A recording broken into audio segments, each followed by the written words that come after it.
As usual, I'm going to remind everyone that you're all welcome here. We love having you here. However, this is a meeting of the Foreign Relations Committee to do America's business. For those of you in the audience, there'll be no audience participation of any kind, and that includes with signals, with signs, or obviously standing up or speaking. If you do that, you'll be removed, arrested, and processed as usual and banned from the committee for a year. So with that, we're glad to have you here and glad you came to watch, but this is America's business here. We have some senators who have to get on their way but want to make introductions, so I'm going to start. Senator Scott. Mr. Chairman, Ranking Member Shaheen, and members of the committee, it is a real honor to sit before you today to introduce my friend and Floridian, Kevin Moreno Cabrera, to this committee. I'd also like to recognize Kevin's mother, Gazelle, who's here today. You must be very proud. In nominating another Floridian to his administration, President Trump made an excellent choice in Kevin to serve as ambassador to Panama. Born in Miami to Cuban exiles, Kevin understands firsthand the importance of democracy, free enterprise, and strong international alliances. Kevin currently serves as a county commissioner in Miami-Dade County and vice chair of the Miami-Dade International Trade Consortium, and many of these are here supporting him today. During his term in office, he has successfully led trade missions to key global markets, including France, South Africa, Japan, the United Kingdom, and Ireland. Kevin understands the need for good trade partners in the Western Hemisphere and the impact it has in preventing Communist China and other adversaries from gaining any grip in the region, all while doing everything we can to bring a new day of freedom and democracy to our neighbors in Cuba, Venezuela, Nicaragua, and all around the Western Hemisphere. President Trump chose a leader who can deliver for Americans and for the great men and women of our diplomatic service who are stationed in Panama. Panama was one of the countries I visited there a couple of times when I was governor. I also visited, that's my first co-deal, as a senator in 2019. I met some of the wonderful team at the embassy there on the ground, working to represent our best interests, just as Kevin will do. With his and Secretary of State Marco Rubio's leadership, our diplomatic mission in Panama will be very, very, very successful. Panama plays a serious role in America's international trade mission. This is why we need strong leadership like Kevin at the helm. I am confident that his skills, his character, his expertise will make him an effective ambassador to Panama. I look forward to hearing from him today on his vision for U.S.-Panama relations and how he plans to advance President Trump's agenda. Together with President Trump and Secretary Rubio, I'm confident Kevin will help restore peace through strength and stand for America's best interests. He has my full support. I urge my colleagues to advance his nomination quickly. Thank you, Chairman. Thank you, Senator Scott. We appreciate that. Senator Cruz, I understand you also are on a short chain, so we're going to recognize you to introduce Mr. Rubenstein. Thank you, Mr. Chairman. It is an honor to introduce Reed Rubenstein today before the committee. I first met Reed back in 2014 when he was the attorney representing the victims of the 2009 Fort Hood terrorist attack carried out by jihadist Nidal Hassan. I worked closely with Reed on one of my very first pieces of legislation that was passed into law, which addressed the Fort Hood attack and the Obama administration's refusal to award Purple Hearts to the victims.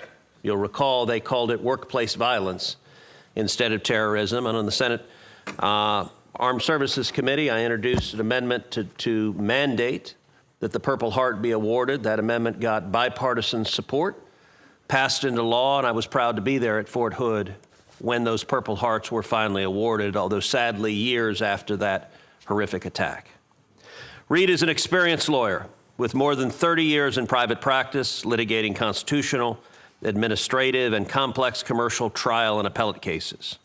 He has also counseled publicly traded and closely held corporations on regulatory compliance, M&A, and transactional matters while handling executive branch and congressional oversight, investigations, and enforcement issues. He is exceptionally well qualified to serve as legal advisor to the State Department.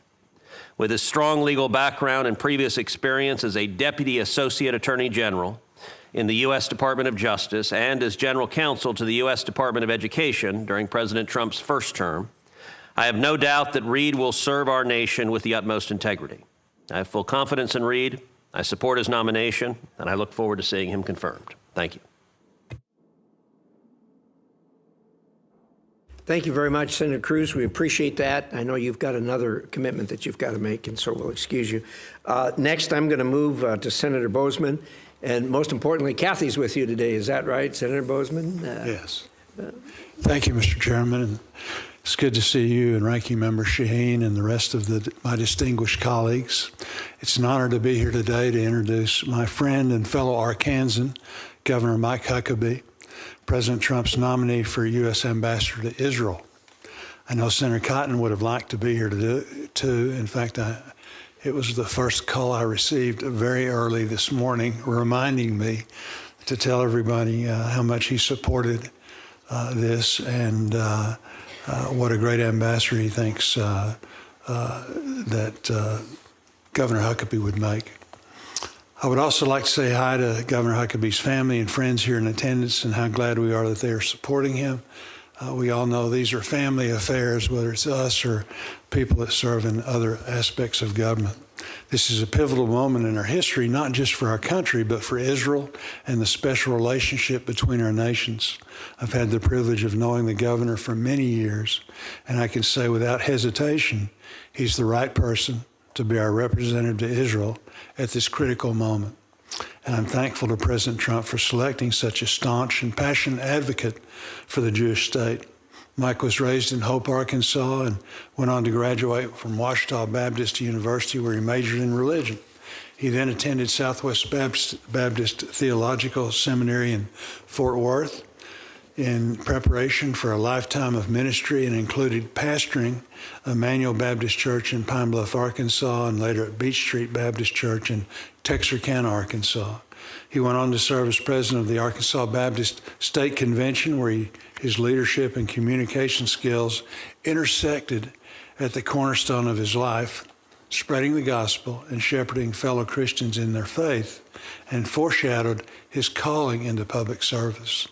Mike served as the 44th governor of Arkansas for over a decade, with his time as their state's chief executive marked by his tireless pursuit of pragmatic solutions, a tireless work ethic, and an innate ability to forge relationships across political divides. He brought transformational change to Arkansas, leaving a legacy of lower taxes, job creation, improvement of state infrastructure, K through 16 education reform, and his enactment of a nationally recognized health initiative focused on disease prevention. Mike is not only qualified to serve as our ambassador to Israel, but he is uniquely suited for this role, given the way he has championed Israel throughout his entire life, including as a steadfast supporter of Israel's right to exist and defend itself. He's had an intimate familiarity with Israel's people and its leaders, having frequently visited for over 50 years, leading groups to the region since 1981. He also understands the importance of diplomacy and has profound respect and appreciation for it. And he has worked persistently throughout his life to advocate for strengthening and furthering the distinctly profound ties between our two countries. As the United States ambassador to Israel, he will bring thoughtful, principled approach to our relationship, as his extensive experience already shows. He believes, like many of us, that the United States and Israel share a sacred bond that transcends politics, both in terms of shared values and mutual security. In an increasingly dangerous world, where Israel is under constant attack from Iran and its terrorist proxies, the United States needs a representative in Israel who not only understands the complex Middle East geopolitics, but can navigate them with conviction, strength, and tact. Governor Huckabee's background, character, and experience all uniquely qualify him to be that figure at this moment for this purpose. His deep understanding and love for Israel and its people will undoubtedly make him an exceptional ambassador. I know that he will represent the United States with honor, integrity, and an ironclad commitment to the enduring partnership between our two nations. I look forward to seeing all the great things he will do as the United States ambassador to Israel. I strongly support his nomination and urge my colleagues to do the same, as does my colleague, Senator Cotton from Arkansas. Thank you very much. Well, thank you very much, Senator Boozman. I know you've got other things you have to do, too, so we'll excuse you, but thank you very much, and I'm sure Mr. Huckabee is very much appreciates your kind words for him. And I know I talked to Tom Cotton, too. He wishes he could be here, but he's got some things biting him right now, that, like we all do from time to time. But he likewise would have had a strong introduction and support for you. So thank you, Senator Bozeman. So where we're going to go today is I'm going to make an opening statement. I'm going to yield to my distinguished colleague for her opening statement.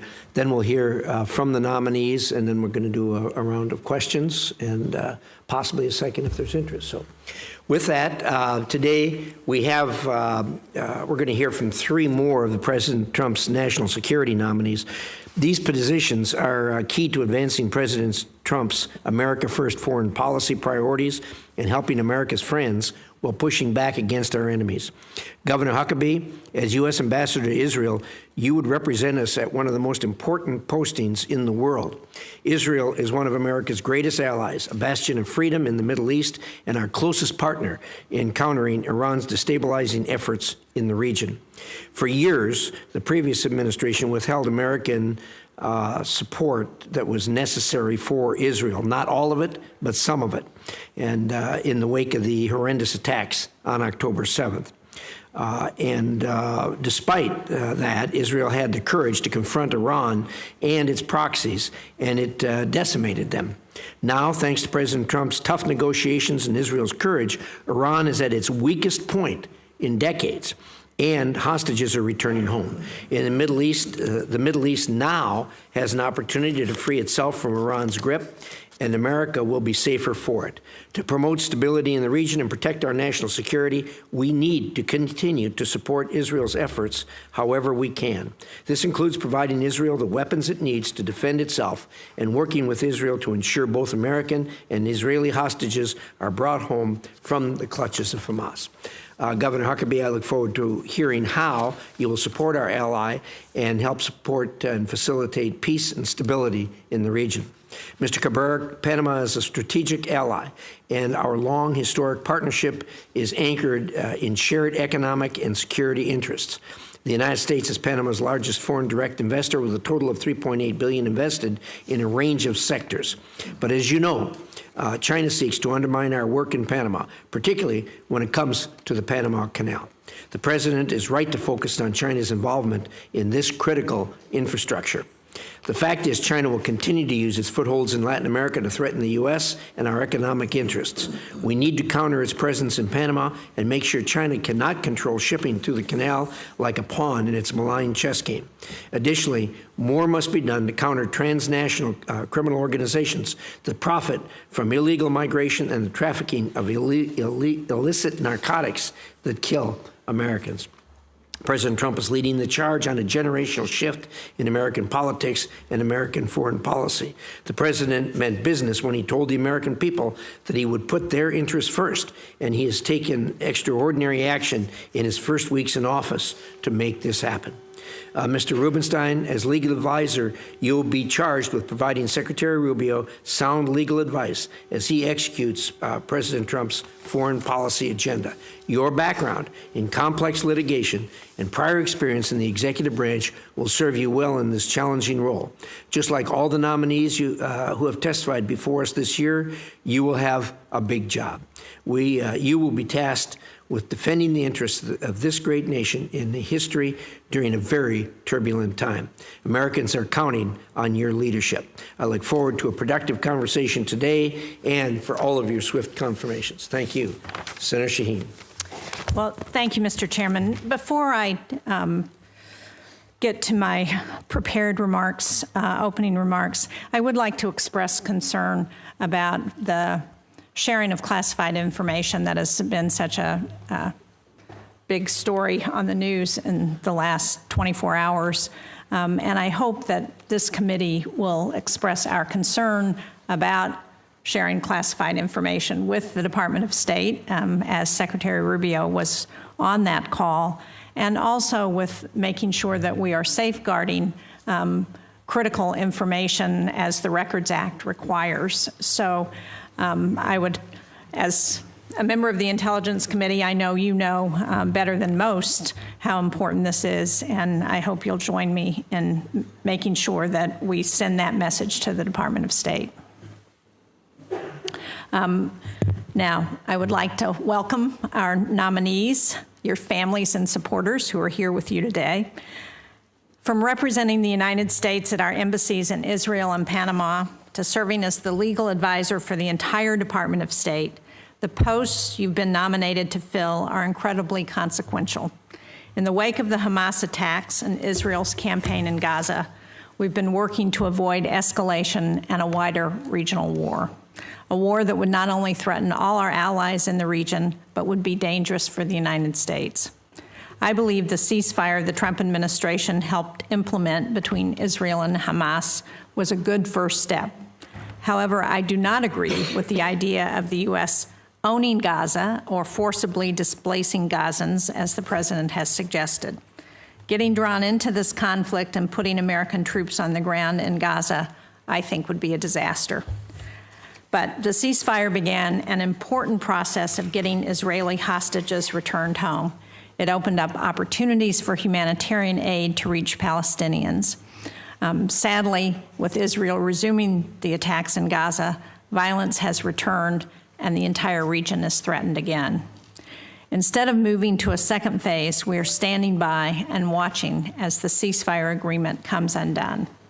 I think it's important for us to get the parties back to the negotiating table to focus on phase 2 and to get all of the hostages released to achieve long-term peace and security for Israelis and Palestinians.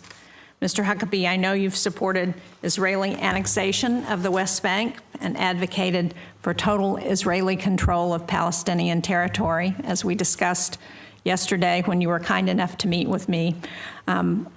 This rhetoric is highly incendiary across the Middle East and the entire Muslim world. And so I hope that will think about how to advance long-term peace and stability in the region. Mr. Cabrera, I'm also concerned about the threats from this administration toward a friendly government in our own hemisphere, and that is Panama. I take the risk of China's influence very seriously, both along the Panama Canal and across the region, and I'm concerned that escalating threats about the U.S. reclaiming the canal, even if they're only meant as a start for negotiations or to extract concessions, could have dangerous unintended consequences. If confirmed, you will be leading the American Embassy in Panama at a time when sound judgment and experience are needed. I hope you will speak to your plan to ensure that threats and saber-rattling do not lead Panama and other countries to hedge their bets with the United States, to drive them to explore closer rather than more distant relationships with China in the long term. Finally, Mr. Rubenstein, if confirmed, you will hold one of the most significant positions at the State Department as the legal advisor. You would be providing legal advice on areas that are not only critical to our national security, but in many cases, these are areas that have been the focus of a relentless attack by this administration and Elon Musk. Your advice would cover visa operations and border security, hiring and firing decisions for personnel, sexual discrimination in the workplace, the security of sensitive data, the payment of foreign assistance and operating funds. Many of these issues have been the bedrock of 6 decades of investment that have made the United States more respected and influential than any other nation. I've always supported reforming government and making sure our tax dollars are spent wisely. But across America's foreign policy and national security agencies, the administration has acted without regard for U.S. laws enacted by Congress to establish agencies and how funds should be spent. So I hope you will address in your remarks what role you believe Congress plays in these questions, or whether the president, using the theory of the unitary executive, has the right to unilaterally override congressional authorizations and appropriations. I look forward to hearing each of your thoughts and insights. Thank you all. Thank you, Senator Shaheen. I should respond briefly to the comments regarding the leakage on the intelligence matter. I spoke with Secretary Rubio about this at length yesterday, and he sat next to me on the Intelligence Committee for 15 years. He is really aware of these kinds of things. We have leakage that happens from time to time. I can assure you that his knowledge is such and his commitment is such that he had no knowledge of there being the tap on that there was when he was communicating. So this is a matter that's going to be investigated. Obviously, we're going to know a lot more about it as the facts roll out. But from the State Department standpoint, I can assure you there was nobody at the State Department that was aware at all that there was the leakage that was going on. So, but I appreciate your concern. I don't think there's anybody that that wouldn't be concerned about a serious leak like this. So we'll move on as best we can. So with that, we're going to do a round of questions. I want to start with Mr. Cabrera on regarding the Panama. Let him do the opening. Oh, I'm sorry. Go ahead. Let's see. Let's start with Mr. Huckabee. Chairman Risch and Ranking Member Shaheen, distinguished members of the committee, I want to say thank you very, very much for giving me the privilege of coming to...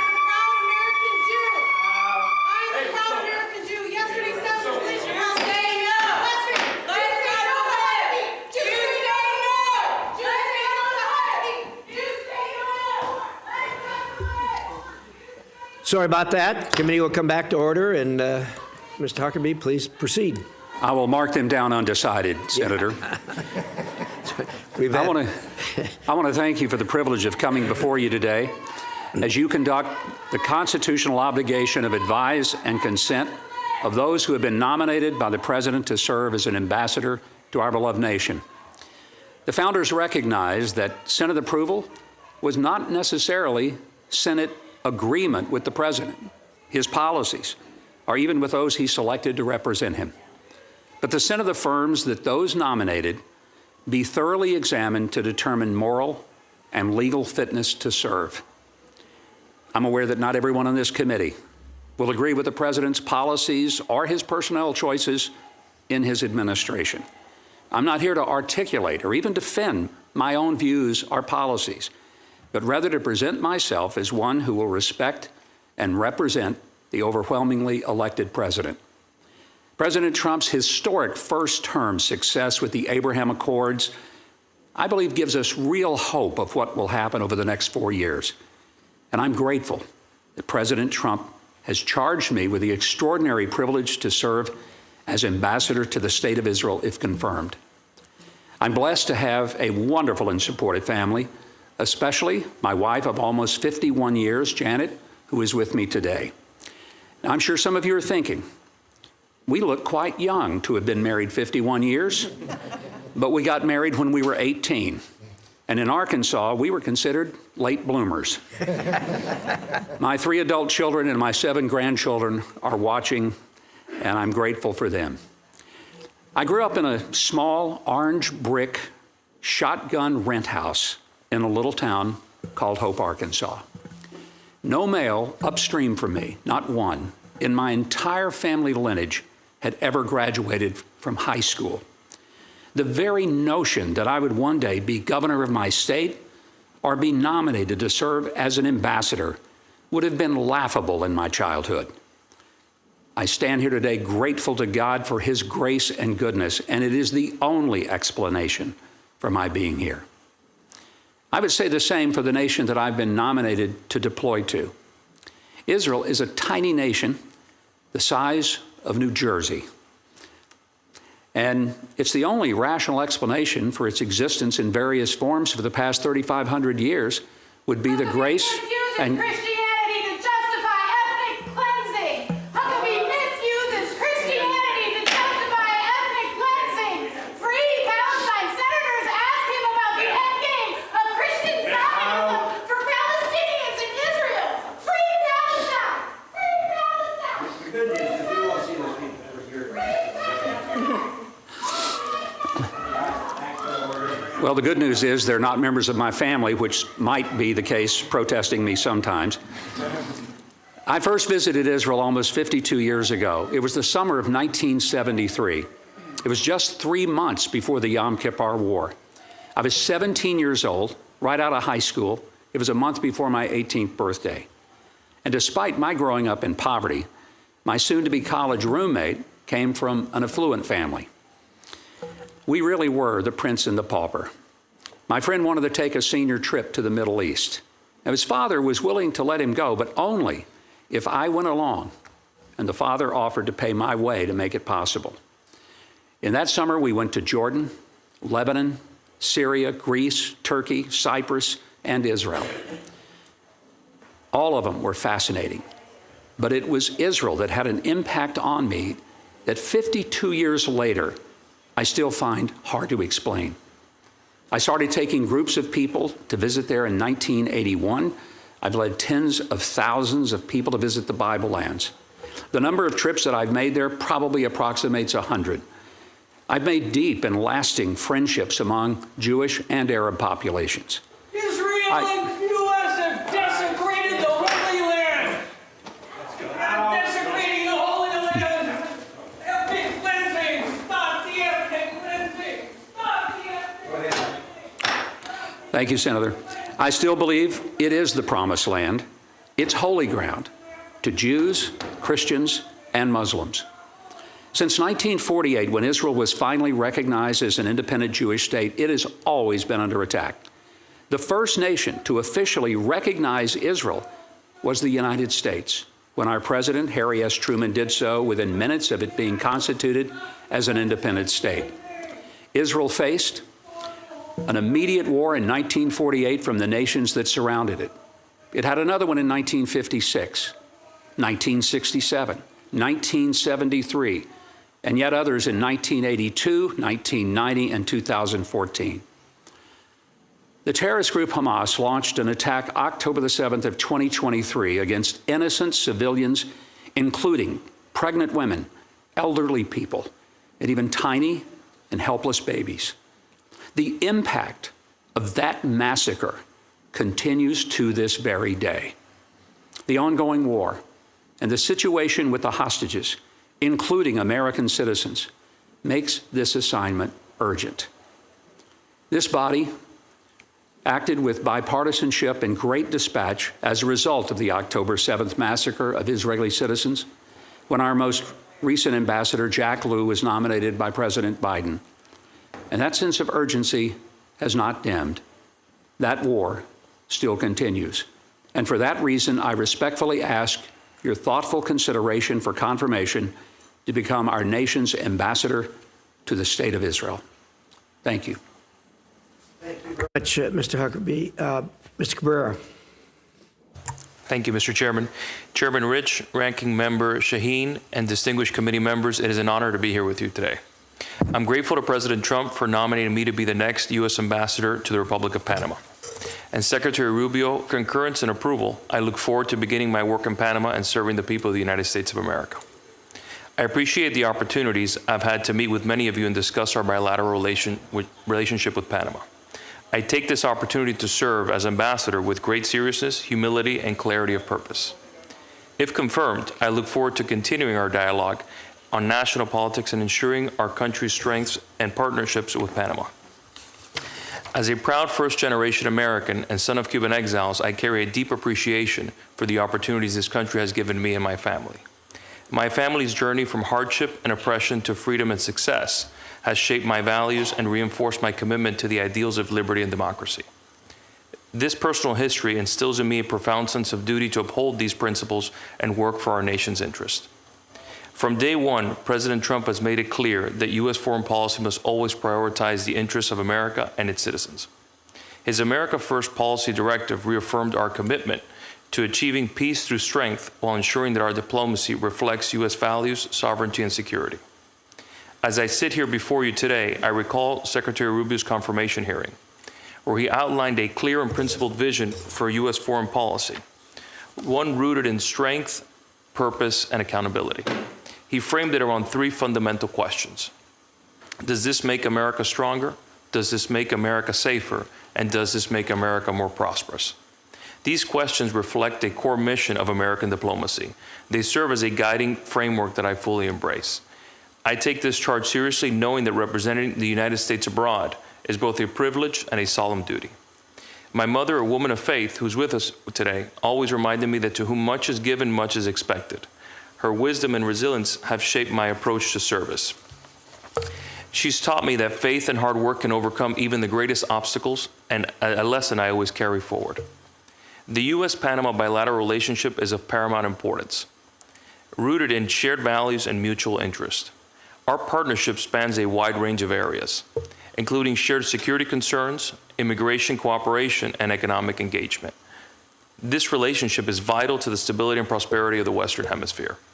One of the key aspects of our cooperation is ensuring the security of the Panama Canal, a critical international waterway that facilitates global trade and economic growth.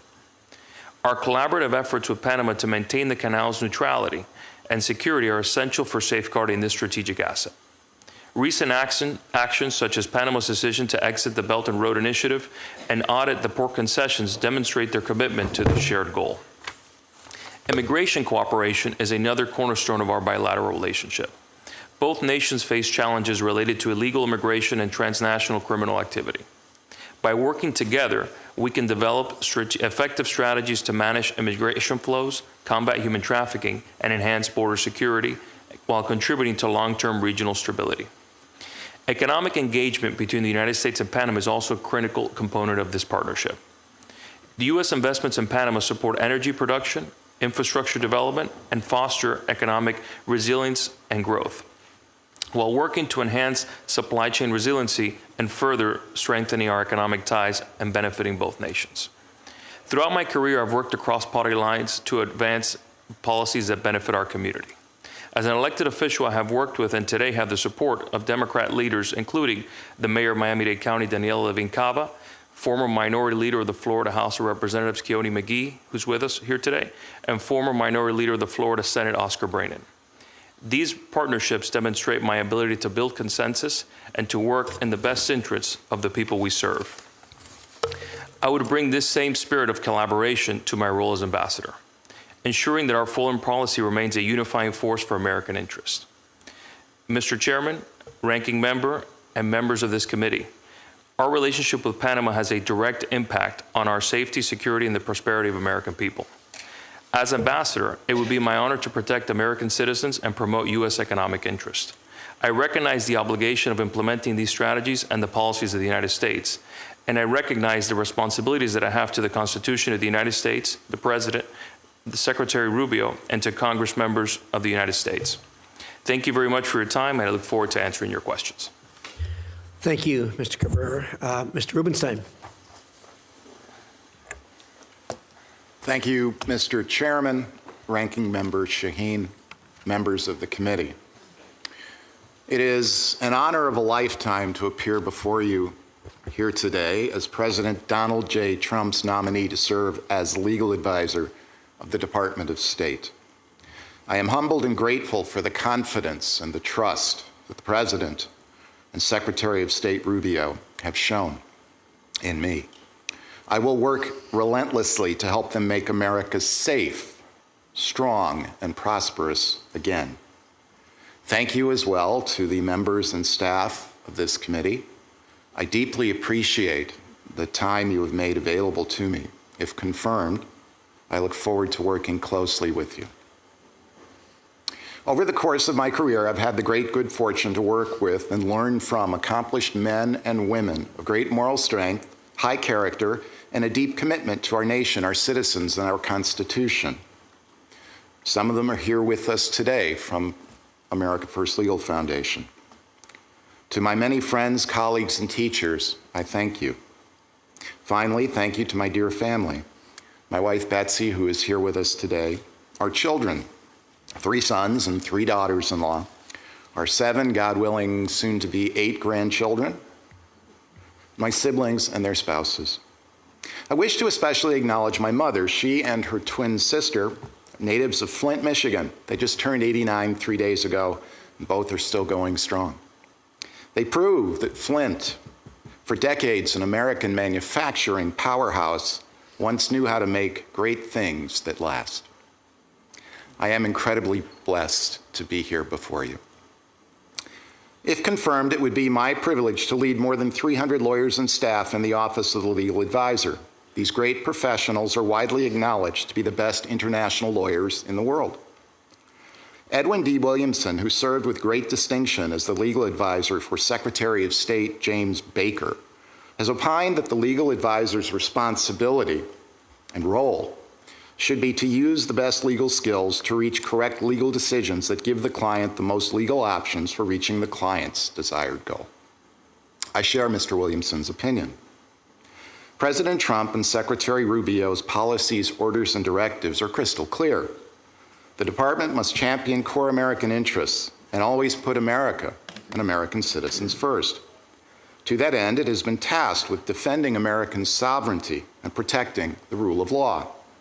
This means, among other things, excluding or removing aliens, including student visa holders, who violate our laws, who preach or call for sectarian violence, for overthrowing or replacing the culture on which our constitutional republic stands, or provide advocacy, aid, or support for foreign terrorists, such as the bestial perpetrators of the October 7 atrocities.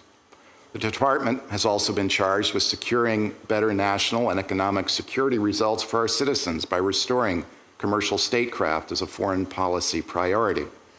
If confirmed as the legal advisor, I will work with my career and political colleagues to provide the best possible legal advice and counsel to get these things done. If confirmed, this would be the second time that I have served as a cabinet agency's general counsel. During the first Trump administration, after stints at the Departments of the Treasury, Agriculture, and Justice, I was the acting general counsel of the Department of Education. There, among other things, I worked closely and collaboratively with career and political attorneys, Department of Justice colleagues, other federal agency partners, and congressional members and staff to expose and combat malign foreign influence in the U.S. higher education industry. We uncovered approximately 20,000 previously unreported foreign transactions, totaling over $17 billion. Jeez. We facilitated multiple law enforcement actions, and we amplified congressional oversight. Our work was lawful and effective, and it put America and American citizens first. If confirmed, I will bring that same energy, commitment, and collaborative ethos to my work at the Department of State. In January, Secretary Rubio appeared before you and affirmed that we need a strong and confident America that engages in the world while putting our core national interests above all else. President Trump was elected to keep a promise of a strong America that promotes peace abroad and security and prosperity here at home. Therefore, Secretary Rubio has pledged that every dollar we spend, every program we fund, and every policy we pursue must make America safer, stronger, and more prosperous. If confirmed, under my leadership, the Office of the Legal Advisor will provide the advice and counsel that the Secretary needs to help the Department honor this pledge. To do so, we will carefully study the facts of each issue before us and rigorously test, analyze, and apply the applicable law. We will be faithful to the Constitution and to the controlling Supreme Court precedents, and we will do our work with excellence, with honor, and with integrity. Thank you for your consideration. I look forward to your questions. Thank you, Mr. Rubenstein. We appreciate that. We will now go to a round of 5-minute questions, and I want to start with you, Mr. Cabrera. I'm embarrassed to say that one of my predecessors from Idaho was sitting on this committee when the Panama Canal was given away. He collaborated with the president, and the result was that we lost the Panama Canal. I disagreed with him vehemently at that time, as did the people of the state of Idaho, which had obviously drastic consequences for him in the next election. But nonetheless, he got it done before he left, and now we're in a position where that particular piece of real estate is incredibly important to the United States from a national security standpoint. And fortunately, there were some provisions in the treaty that was negotiated at that time that give us a foothold. Could you give us your thoughts on how we're going to reverse this situation? Thank you. Thank you, Mr. Chairman, for the question. I think President Trump and Secretary Rubio, as Secretary Rubio during his trip to Panama, his first trip abroad, which I think goes to show the importance of this issue to both Secretary Rubio and to the department. He articulated that he felt that the neutrality portion of the treaty, Article 4, might be in violation. And I think he's made great strides, is what I will say, during these past 60 days, in which we've seen Panama be the first country to enter the Belt and Road Initiative and be the first country to exit in Central America. We've seen them also, the potential sale that's moving forward with the C.K. Hutchinson to American companies. Again, I think we've made great strides in these first 60 days, and I'm optimistic that we can continue this. I look forward to, if confirmed, working with this committee, working with Secretary Rubio, working with President Trump to continue to make those strides. But one thing I'll add is it's not just the Chinese influence in the Canal. You know, we've seen it in all sorts of facets of their society, right? You look at the city of Colón that's received, traffic cameras and streetlight cameras from the Chinese government. Where is the cloud being stored? Who has access to this, right? You look at some of the cranes in Manzanillo Port, which again are Chinese. Do they have access to the technology behind these cranes? As a county commissioner, we have oversight over the port and the airport. And I'll tell you, we face similar questions when we put out to bid cranes at our ports, as to what, security issues might come with. Many times they underbid. A lot of these companies are, they're government owned in China, and they'll underbid, 20, 30% to make sure that you buy their crane. And that sometimes could be an issue because who has access to the information that these cranes might have? Can they stop them at a certain point? Again, it raises all sorts of concerns, but I will say that what I'm optimistic is to the great progress that Secretary Rubio has made along with President Trump in these first 60 days. But it is a real concern that they articulate regarding the Chinese influence in the Canal. But I would say that, again, it doesn't just extend to the Canal, but society, and I think also the Western Hemisphere. Yeah, thank you. I wish you well in your endeavors in that regard, and see if we can't get our hands back on what I guess was the largest undertaking outside of the United States of the federal government in a construction lane. Mr. Rubenstein, one of the real issues we had with the last administration, and it was a bipartisan concern, it wasn't just myself and the former at that time, chairman of the committee, did our best to try to extricate information regarding the Rob Malley matter. And we got stiff-armed by the administration and by the State Department. We still don't have a full accounting of that. I'm very much interested in that. I suspect the ranking member is also interested in that. I think I know what happened, but only because of rumors. So will you commit to give us a full briefing on that factually, so we can have an understanding of what happened and what we need to do about it? Thank you, Mr. Chairman. I'm also interested in Mr. Malley. I can commit that, if confirmed, I will consult with my colleagues, get right into the facts, because obviously now I'm not, and communicate with Congress appropriately and lawfully. As I mentioned in my last go-round as a general counsel, I worked very closely with Congress. I'm a big believer in keeping the lines of communication as open as possible, and I fully intend to do the same thing here on this issue and others as appropriate. Thank you. Mr. Huckabee, to me, the Middle East is changing, and has changed dramatically over the last decade or so. And I think people will look back in history and say the Abraham Accords were one of the pivotal points where that change took place. Do you agree with me that normalization between Israel and Saudi is a paramount goal for all of us to engage in to finish out what the Abraham Accords have started? Mr. Chairman, without a doubt, that's got to be one of the most urgent things to happen. There's no reason that there's not a build upon the Abraham Accords. They were historic, significant in so many ways, and brought the reality that whether it's trade or tourism or the sharing of military intelligence for everyone's safety and security in that region are all benefited. Everyone there has pretty much the common adversary, enemy, if you will, and that's Iran, who seem hell-bent on wreaking havoc throughout the entire world, starting in the Middle East. So I believe the president is in an incredible position to build upon what he did in his first term, expanding the Abraham Accords to include not only the Saudis, but other Gulf state nations. And I would look forward very much, if confirmed, to working with all of you to see that to fruition. Thank you so much. Appreciate those remarks. And with that, I'll turn to Senator Shaheen. Thank you, Mr. Chairman. I'm going to start with you, Mr. Rubenstein. Your job at the State Department, as I understand, is not to form policy, but to provide legal advice to Secretary Rubio and President Trump on their proposed policies. In your opening statement, you talked about working in a way that was lawful, about your faithful commitment to the Constitution. So can I just ask, do you commit to following the law, to advising against any policy or action that would violate federal law, if confirmed?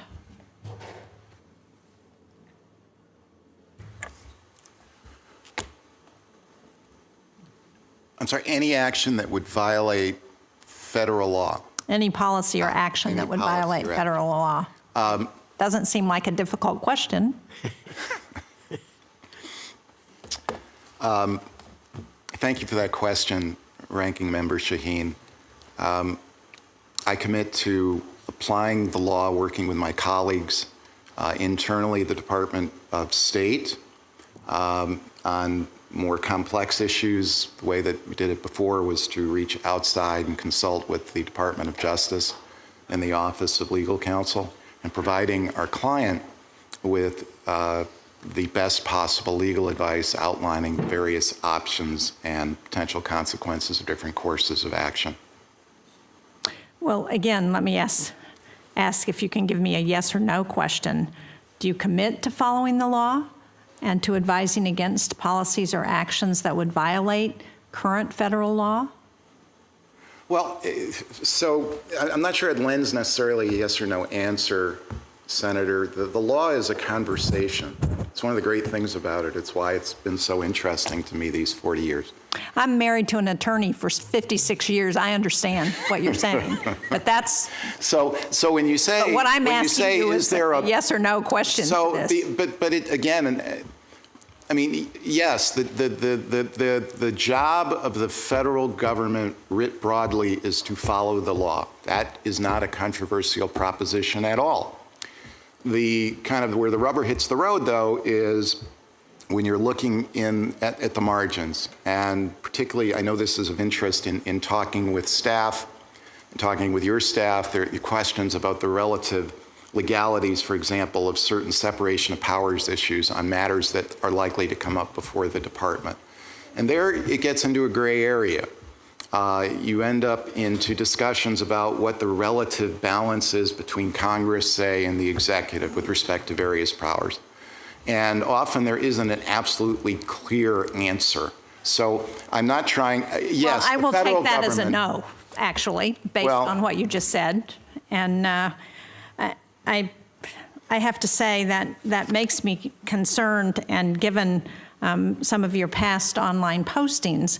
For example, last year you posted alleging that the Biden administration was engaged in a massive program to overthrow the Israeli government in the middle of a multi-front war. Do you really believe that? Well, I don't have the checks that were written. I do believe that there are sufficient facts to support that statement. We know that in 2015, actually a committee of this Senate did a report on an outfit called One Voice. During the Obama administration, the State Department was running money to fund an anti-government operation inside of Israel. Senate Permanent Subcommittee on Investigations did this work. The report was not acknowledged much in the United States, but it sure made an impact in Israel when it was issued. Many of the same people who were involved in the Obama administration State Department came back under President Biden. And it appears to us, appears to me, based on emails that I obtained through the Freedom of Information Act and that we read, that the same playbook was being run. We have emails, for example, from an American NGO, and all of this is public record, Senator. I invite you to read it. I can provide it. But we have emails from an American NGO. I have heard these conspiracy theories before, but I've been here through the Obama administration, through the first Trump administration, through the Biden administration, and I can tell you that I never heard anybody in any of those administrations talking about a multi-front war trying to overthrow the Israeli government. Well, I don't believe it, 2015 and I hear you're saying that and trying to justify that as a conspiracy theory. And so I guess what confidence can you give me, can you give this committee, that you can provide impartial, unbiased legal advice that's grounded in facts and the law? And so far, you're not convincing me. Well, Senator, with respect to the Senate report from the Permanent Subcommittee on Investigations, I didn't write that. That came out of this body. With respect to the emails that I read between these NGOs and Barbara Leaf, I didn't write those either, just read them. And they say what they say. And perhaps they lend themselves to different interpretations. I'm willing to concede that. But I believe there was a good faith basis for what I said. Now, with respect to my legal advice, there's a difference between advocacy and providing careful. You said you're married to a lawyer for 56 years. There's a difference between advocacy and providing a client with careful, proper legal advice. The way that I have worked in private practice, the way that I worked in my last stint in government, the way that I would work here is to, as I said, rigorously review the facts, learn as much as you can about the situation, apply the relevant authorities, consult with your colleagues, look for the subject matter experts at the Department of State. We are blessed, as I said, with some of the best international law experts in the world to be able to draw on that knowledge, to consult with my colleagues at the Office of the Legal Counsel and the Department of Justice, and then provide the decision makers with the best possible legal advice. And that is what I will do. Thank you, Mr. Chairman. Thank you, Senator Ricketts. Thank you, Mr. Chairman. I want to thank all of our nominees for your past public service and also for your willingness to continue to serve our great nation, and for your families who also have sacrificed and serve along with you. So thank you.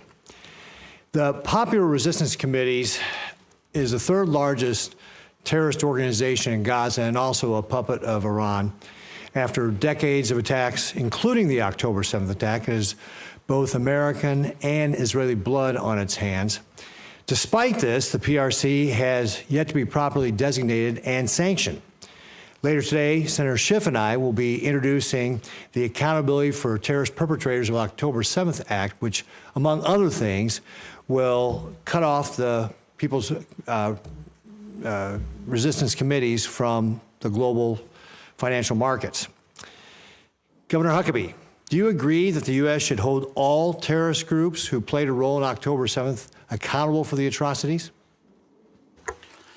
Senator, a wonderful question, because I feel like that this is one that everyone, Democrat, Republican, and the fact that you have bipartisan support to introduce that bill is very significant.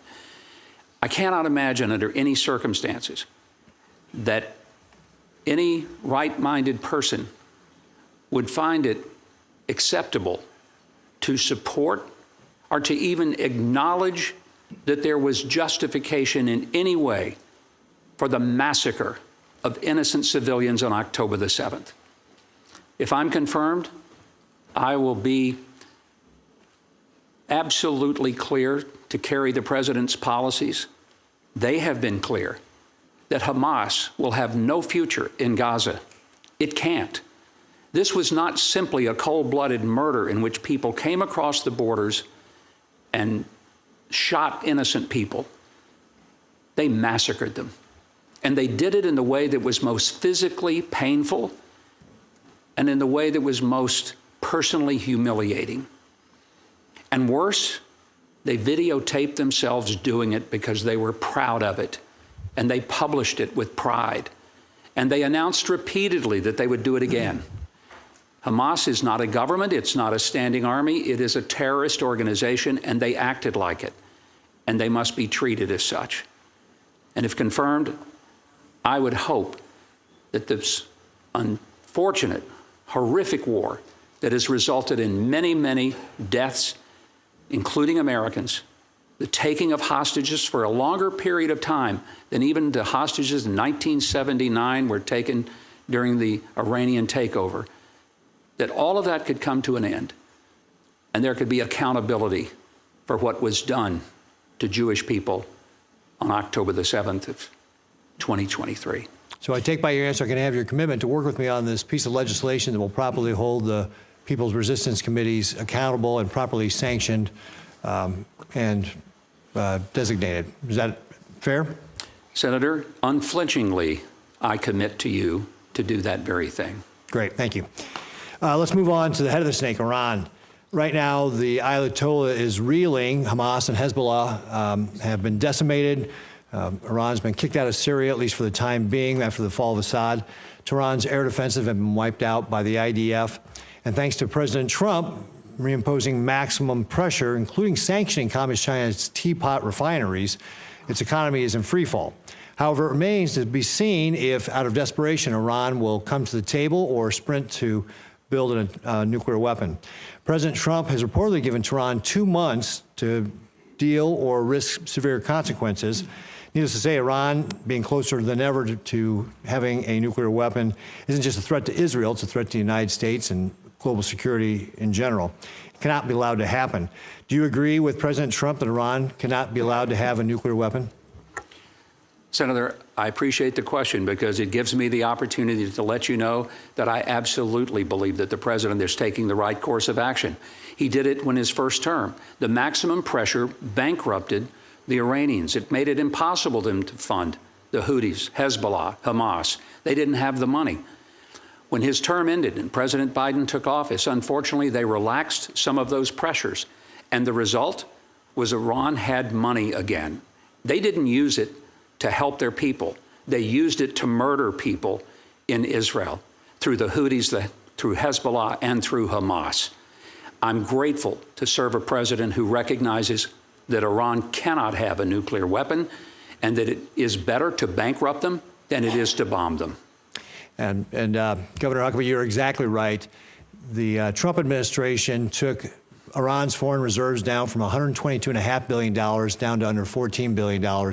That prevented them from funding groups like Hamas, Hezbollah, and the Houthis. So you're exactly right, and this policy of sanctioning them and trying to bankrupt Iran is exactly the right course. So thank you very much. And with that, Mr. Chairman, thank you. Thank you, Senator Ricketts. Senator Booker. Governor, it's good to see you here. My office lives with this fierce urgency. There's an American being held right now in Gaza named Idan Alexander. And knowing every day that he's being tortured, his suffering, and that of his family back in New Jersey is one of the central urgencies of my staff and my team. We know that we've seen a lot of the hostage releases happen during ceasefires. And during those times, the pathways to peace are open that would relieve the suffering of innocent Palestinians as well. We know that Hamas cannot remain in control, that they must release hostages and surrender so we can start the reconstruction and secure the safety and security of not just Palestinians, but the Israeli state as well. But again, the grief hanging over many of those who know the families involved makes central clarity to getting this done. I think that one of your most important missions, should you be confirmed, is getting the release of the hostages and aiding to the end of this nightmare that is fueling the suffering of Israelis and Palestinians. And so tactically, I'm curious of your thoughts, especially given the ceasefires that have enabled moments where hostages have been released. You know, during the first ceasefire, we saw releases of numerous hostages and commitments being made. I'm wondering if you can comment on what your thoughts are about how your role could help us get Idan home and an end to this nightmare. Senator, I appreciate your question, and let me say emphatically that it would not be one of the most important things that I would consider on my duty list, if confirmed. It would be the most important thing. That American citizen from New Jersey that you care deeply about and you've worked so diligently with, and I'm deeply grateful for the efforts you've made with that family. That has to be the first item of business before anything else. Every hostage should have already been home. The only reason they're not is because of Hamas. Hamas, who has used them as bargaining chips, Hamas, who has used them to torture, Hamas, who, when they do release, often only because they feel compelled and absolutely obligated to give them one more day of survival, they do so in the most horrific way by humiliating the hostages. And I'm going to interrupt because I have one more question I want to get done. Okay. And I interrupt you because I don't disagree with anything that you're saying. I was there on October 7th. The viciousness and brutality of that attack that triggered this whole thing lies at the feet of this terrorist organization. And so you and I are in complete agreement. What I'm asking, and I'm hoping I can get in writing because I really would like to get to my next question, is that we still have strategic and tactical decisions to make, and you will be one of the players at the table. Your affirmation and confirmation that this will be the most important thing, getting a United States citizen home, I hear that, and I'd like to be able to discuss that with you more. Preparing the banning orders. The second question I have is that the Jerusalem Post reported that the Trump administration's pivot to Russia is making our allies, including Israel, wary of sharing intelligence, fearing that doing so could expose their assets. There's precedent for this concern. On May 10th, 2017, while meeting with Russia's foreign minister and ambassador to Washington in the Oval Office, Trump shared intelligence about an Islamic State threat with specifics that came from a spy embedded in the terrorist group on behalf of Israel. Israel press reported that Trump's leak had placed that person's life at risk and cut off Israel from his intel. Now, fast forward, yesterday we learned that the highest ranking national security officials in the Trump administration, including the National Security Advisor, the head of the CIA, the Director of National Intelligence, the Secretary of State, and others, discussed sensitive and imminent military operations in a commercial unclassified messaging app and accidentally included a reporter in that chat. This seems to be a pattern and practice in the administration to be using unclassified platforms for these kind of communications. So I deeply value our relationship with Israel. I know you do. Does it concern you that our close ally is now hesitant to share intelligence because they fear the Trump administration and its top intelligence officials can't be trusted and are continuing to get evidence to that effect? Senator, with appreciation for the question, I can only tell you that I've seen some news reports, but not detailed, and I have no knowledge of what has actually happened. If confirmed, I will work diligently with the President and all of my colleagues to ensure that there is integrity in all that is done. And I have confidence the President will charge me with that responsibility. Thank you, Governor Huckabee. And I hope we can talk soon about Idan and his horrific reality in getting him home. Thank you, Mr. Chairman. Thank you, Senator Booker. Let's see, Senator Daines. Mr. Chairman, thank you. Governor Huckabee, it's good to see you here this morning, as well as Janet. Good to see you here as well, and our other nominees. Thank you for being before this committee. Governor Huckabee, I want to jump into the issue with Israel. I think this is perhaps the single most important relationship we have on the earth is a relationship with the United States of America and Israel.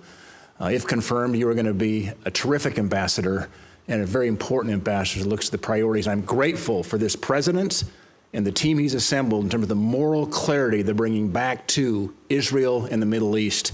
The world will be a lot safer with this strong leadership coming from the Trump administration. Governor, I was in Israel a month before the October 7th attack. We did not know that was coming. I was there, went to the north, went down in those Hezbollah terror tunnels that don't get a lot of attention, descending some 80 feet down in the ground, extensive tunnel networks, spray painted inside the tunnel. It says, "On our way to Jerusalem," as Hezbollah was using that as a way to infiltrate Israel for an organized attack from the north. There's no question that terrorists and state sponsors like Iran continue to plot for the annihilation of Israel. My question is, how important do you think it is for Israel to normalize relations with U.S. partners like Saudi Arabia? I remember my meeting with Bibi. It was late August. There was great optimism about what's happening with Israel and Saudi Arabia of renormalized relationships. I think it'd be a breakthrough moment in the Middle East, of course, shattered with what happened on October 7th. And I hope and pray that we'll be back to working with the Saudis in seeing Israel and Saudi Arabia normalize their relationship. But how important do you think it is, that link between Israel and Saudi Arabia, and what should our role as the United States be in that regard? Senator, I appreciate the question. I think the president's made it very clear that it is. All right, suspend.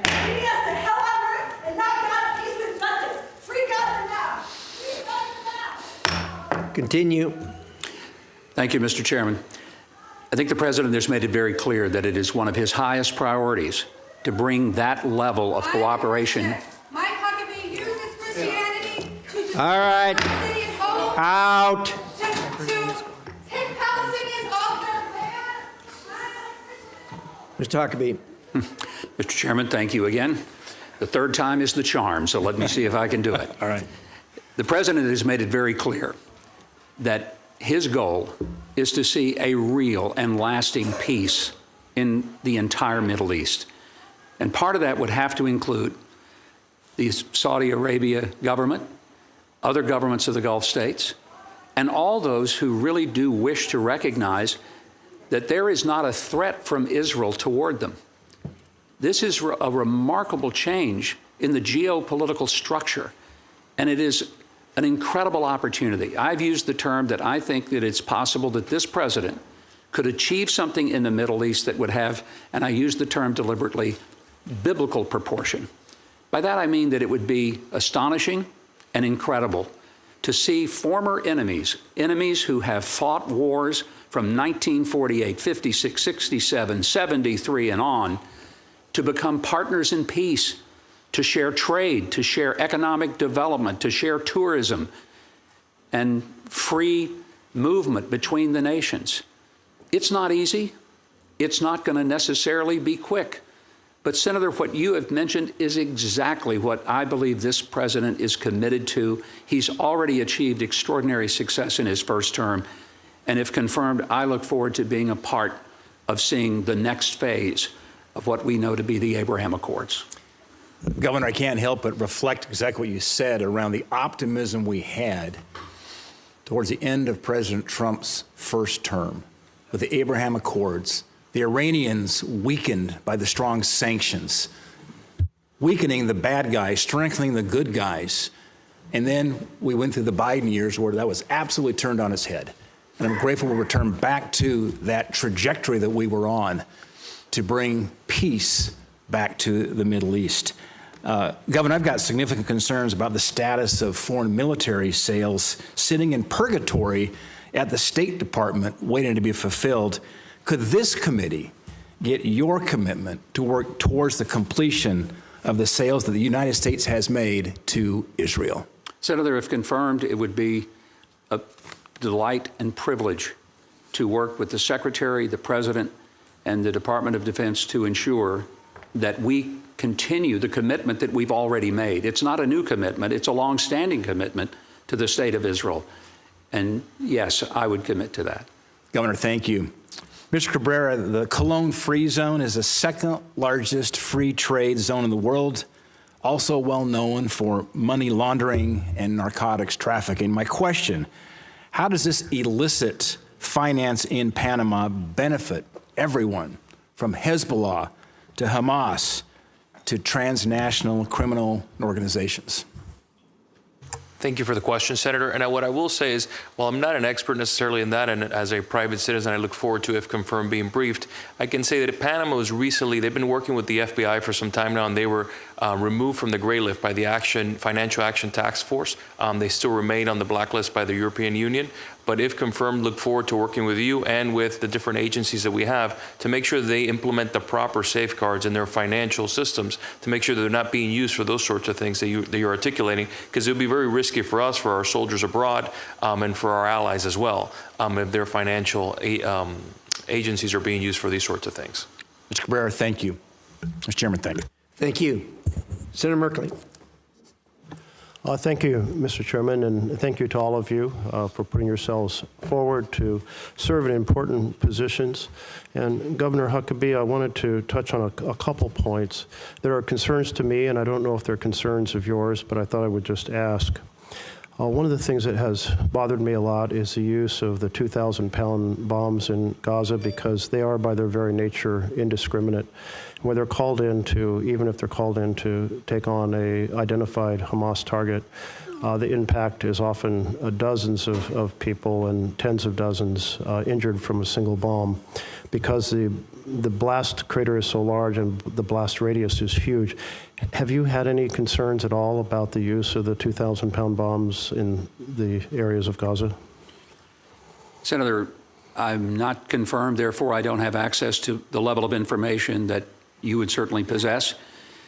I would hope that one of the commitments that we could keep to the state of Israel is to ensure that the weapon we provide includes the smart weaponry that can be more accurate. Okay, that is a different question. I'd really appreciate if you just address. You're basically saying, based on the publicly available information, you currently have no concerns? I would want to discuss with the president, because an ambassador doesn't get to have We'll policies. move on. I'm trying to give you an opportunity to actually answer questions. And I'm trying to answer, Senator, but all I can do is tell you another concern that I've had is the use of humanitarian supplies as leverage, in which they've been restricted time and again. Under international law, this is generally considered an illegitimate strategy of war. Have you had any concerns at all about Israel restricting the supplies of food to Gaza? They provided 700 trucks a day to go. Have you had concerns or not? The answer is no. Just tell me no. Well, I'm doing my best to tell you, Senator, that there have been massive supplies. Okay, thank you. I'm going to move on, because that's just not true under the facts. There's been extended periods where very few trucks at all have gotten in, and certainly we did have relief during the ceasefire, but we're now in a new phase of extremely restricted supplies. There's been many, many international organizations that have reported on this, so I know you're not unaware of it. The president has a plan in which he's talked about having Palestinians all forced out of Gaza and into some other set of countries. Do you support that strategy? Senator, the president has never said that he would force displacement. That has not been his statements nor his policy, but rather to make sure that there is a safe and secure place for people to live during the process of cleaning out what is a disastrous mess. Which you said would be outside of Gaza. That safe and secure place, you said, would be outside of Gaza. So are you comfortable with Palestinians, whether they're invited, incentivized, whatever? Do you think that they should be moved out of Gaza? They shouldn't be forced displacement unless for their own security. But there are 30,000 unexploded ordnances. So for their own security, they could be forced out of Gaza then? I'm sorry, sir. You said if it's for their own security, they could be forced out of Gaza? I didn't say they could be forced, and the president has never said that. He has never spoken about forced displacement, but providing for them to find safe haven away from the unexploded ordinances and destruction. Another issue that has arisen is certainly the idea of Greater Israel, Judea and Samaria. Was that a gavel? I don't think I'm over time yet. All right, thank you. It was accidental discharge. Trying to get as many questions as I can in these very few minutes. The Greater Israel, Judea, and Samaria includes the West Bank and Gaza. Do you support the idea, as many as Israelis do, of having a Greater Israel? Senator, if confirmed, it'll be my duty to carry out the president's policies, not mine. One of the things that I will recognize, an ambassador doesn't create the policy, he carries the policy of his country and his president. But you have expressed support before for the West Bank being Israeli territory. So have you previously supported the idea of annexation of the West Bank? I have previously supported it, yes, sir, Judea and Samaria, but it would not be my prerogative to make that the policy of the president. Yeah. Do you support the annexation of Gaza as well? Senator, once again, it would be the prerogative of the president. But you've had previous positions. Have you previously supported the greater Judea-Samaria vision? I don't recall having Final question. I have 15 seconds. Okay. Leahy law allows for us to sanction individual units in a foreign military that have been violating human rights. There's been a series of cases involving certain individual IDF units. Should units of IDF that carry out attacks on West Bank villages, Palestinian villages, should they be subject to full examination under the Leahy law, or should Israel be exempted?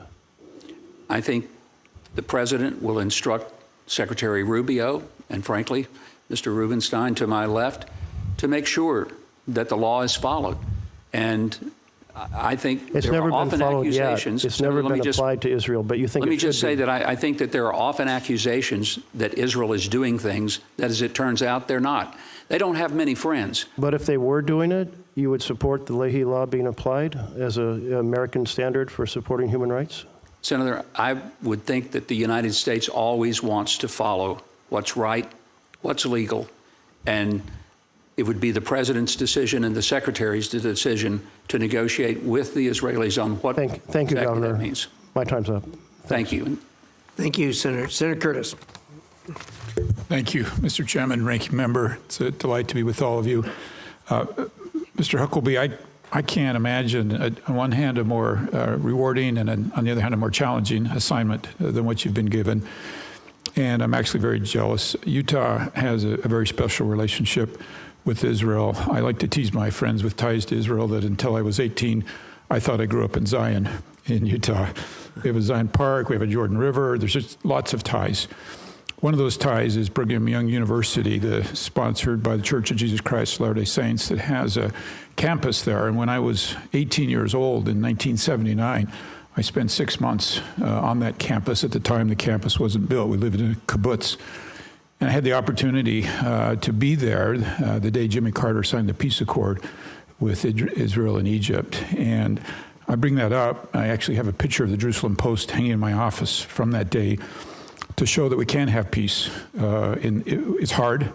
Some gave their lives for that accord. And likewise, President Trump's attempt on the Abraham Accords is equally noteworthy and is important. And so it's clear that Utah, that myself, Brigham Young University, the Church of Jesus Christ of Latter-day Saints has this tie.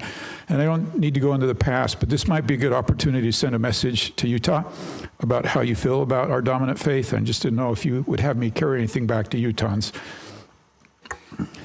Nothing, Senator, let me be very clear, and I appreciate the question and the opportunity.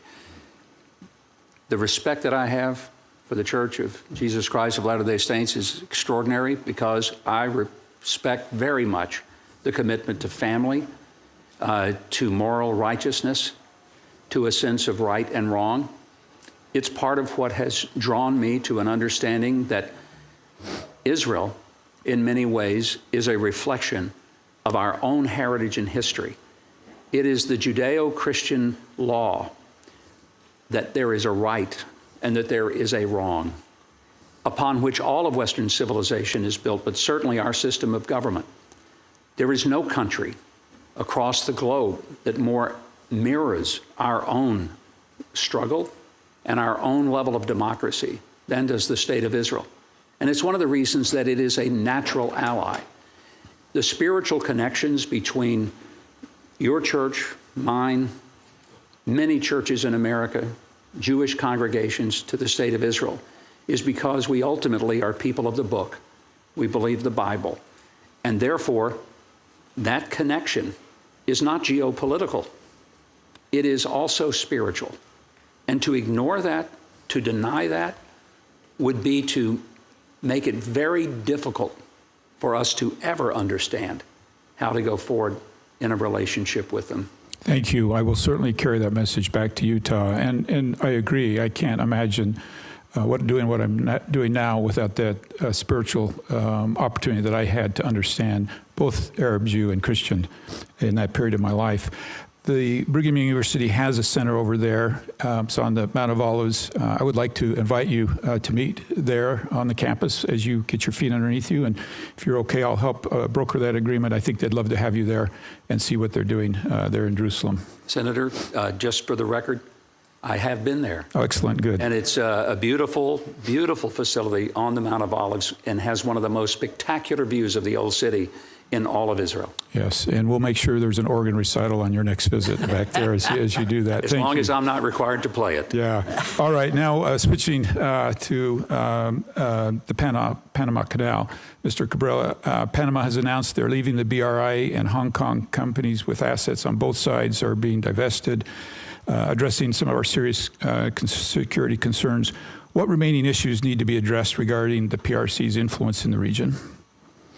Thank you, Senator. I appreciate the question. And as you mentioned, in the last 60 days, we've made significant inroads with Secretary Rubio and President Trump in them leaving the Belt and Road Initiative and these two concessions being sold as well, which prior to that, the Panamanian government had started an audit on both. But what I will say is it doesn't just stop there, the influence that China has had within Panama. I think you've seen it as well in cities like Colón, where in the cybersecurity grants that they've given for cameras in the area, you don't know where that cloud's information might be stored, who has access to it.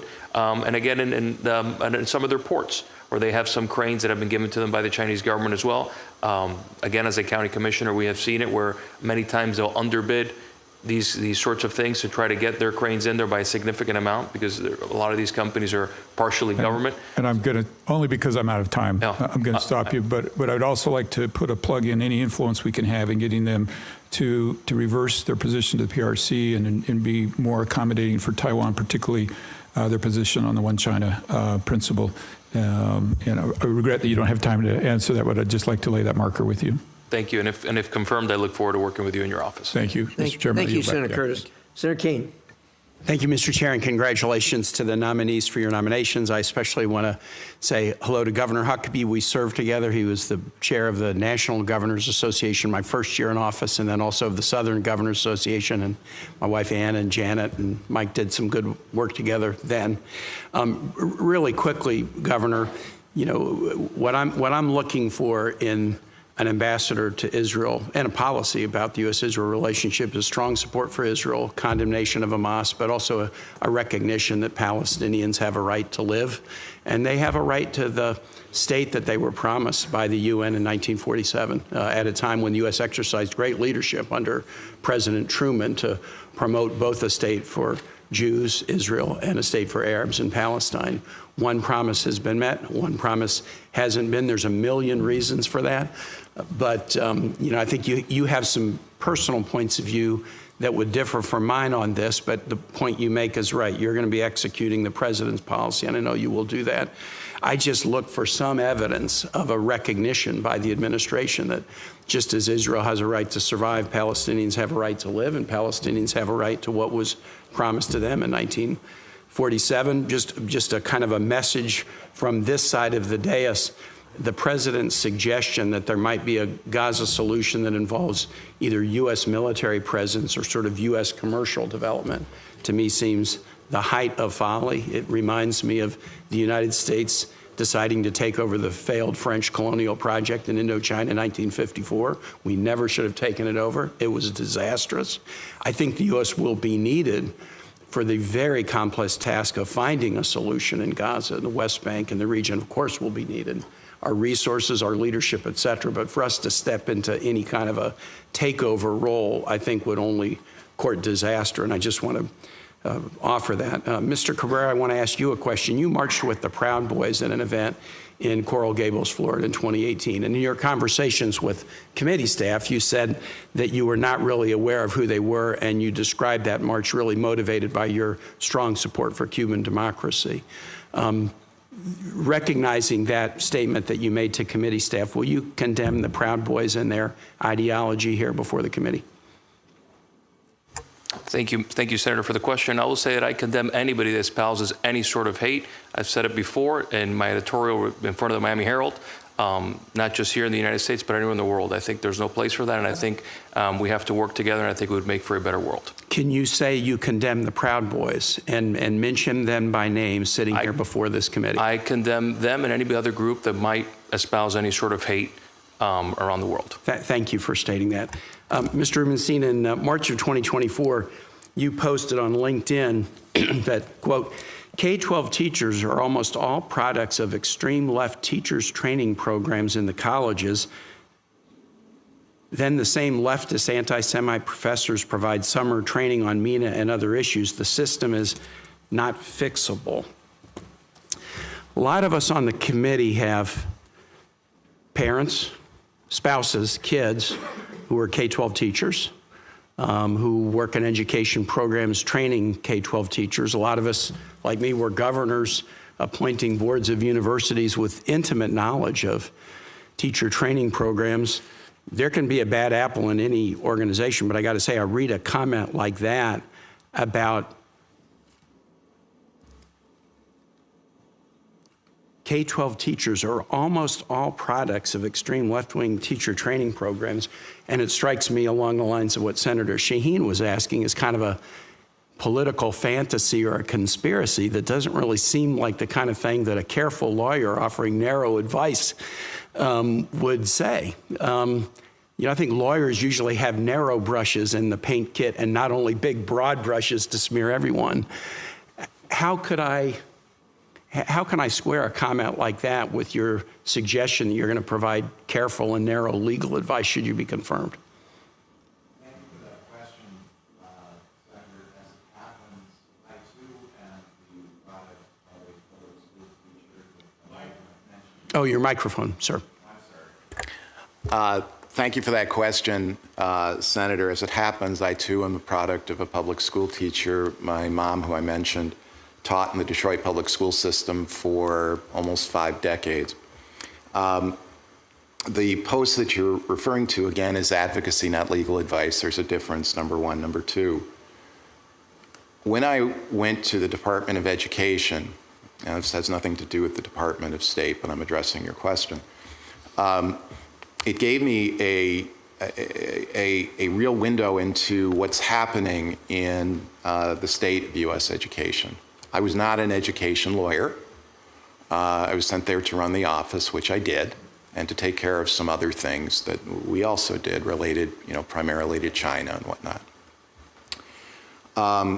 And in talking to the people there and observing kind of the flow of things coming into the office of the General Counsel, we began to see issues arising. And the way it was expressed, both by career, mostly by political, but also by some of the careers, is that the way that we train teachers in this country has some real issues, and that often teacher colleges in public education are very ideological. I'm over my time, so let me just conclude and say this. Now you're giving a careful answer. There are some issues. There are some circumstances. Not virtually everybody is a victim of left-wing indoctrination. And I will just conclude by saying what you hear within the Department of Education here might look very different, spending time around the country and in the schools that actually train our K-12 teachers, and that wouldn't be your future job, but I would encourage you to spend some time outside of Washington. With that, I yield back. Senator, I would agree with you that I would agree with you that our teachers, have a very hard job, and they do the best that they can.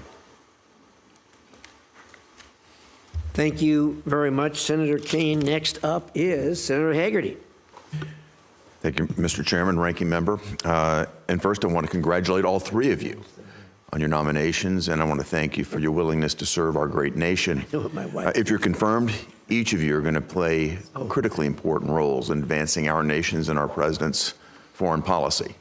And that policy will make a marked difference at a point in time where I think we're literally at a turning point as a nation and a world.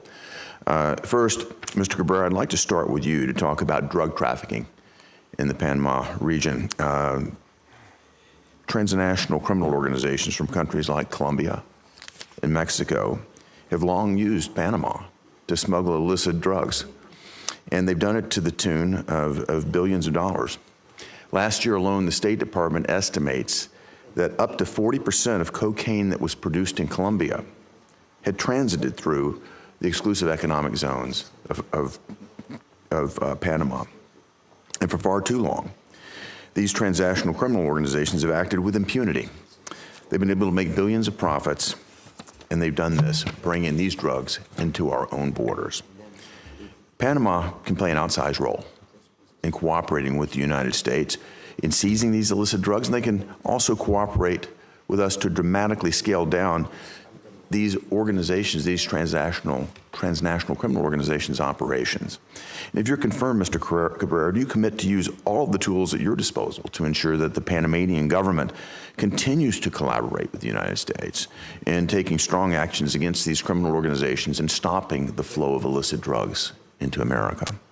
Thank you, Senator, for that question. I'll say that this issue is another one where we've had great success in these past 60 days. Since Secretary Rubio visited in January and February, we've seen 95% less crossings on the Darien Gap. And why do I mention the Darien Gap? A lot of these drugs that are coming in go through the Darien Gap. This is an area where you had, over 2 years ago, over 500,000 folks crossing. When we talk about the southern border, those 500,000 people are crossing on their way to our southern border.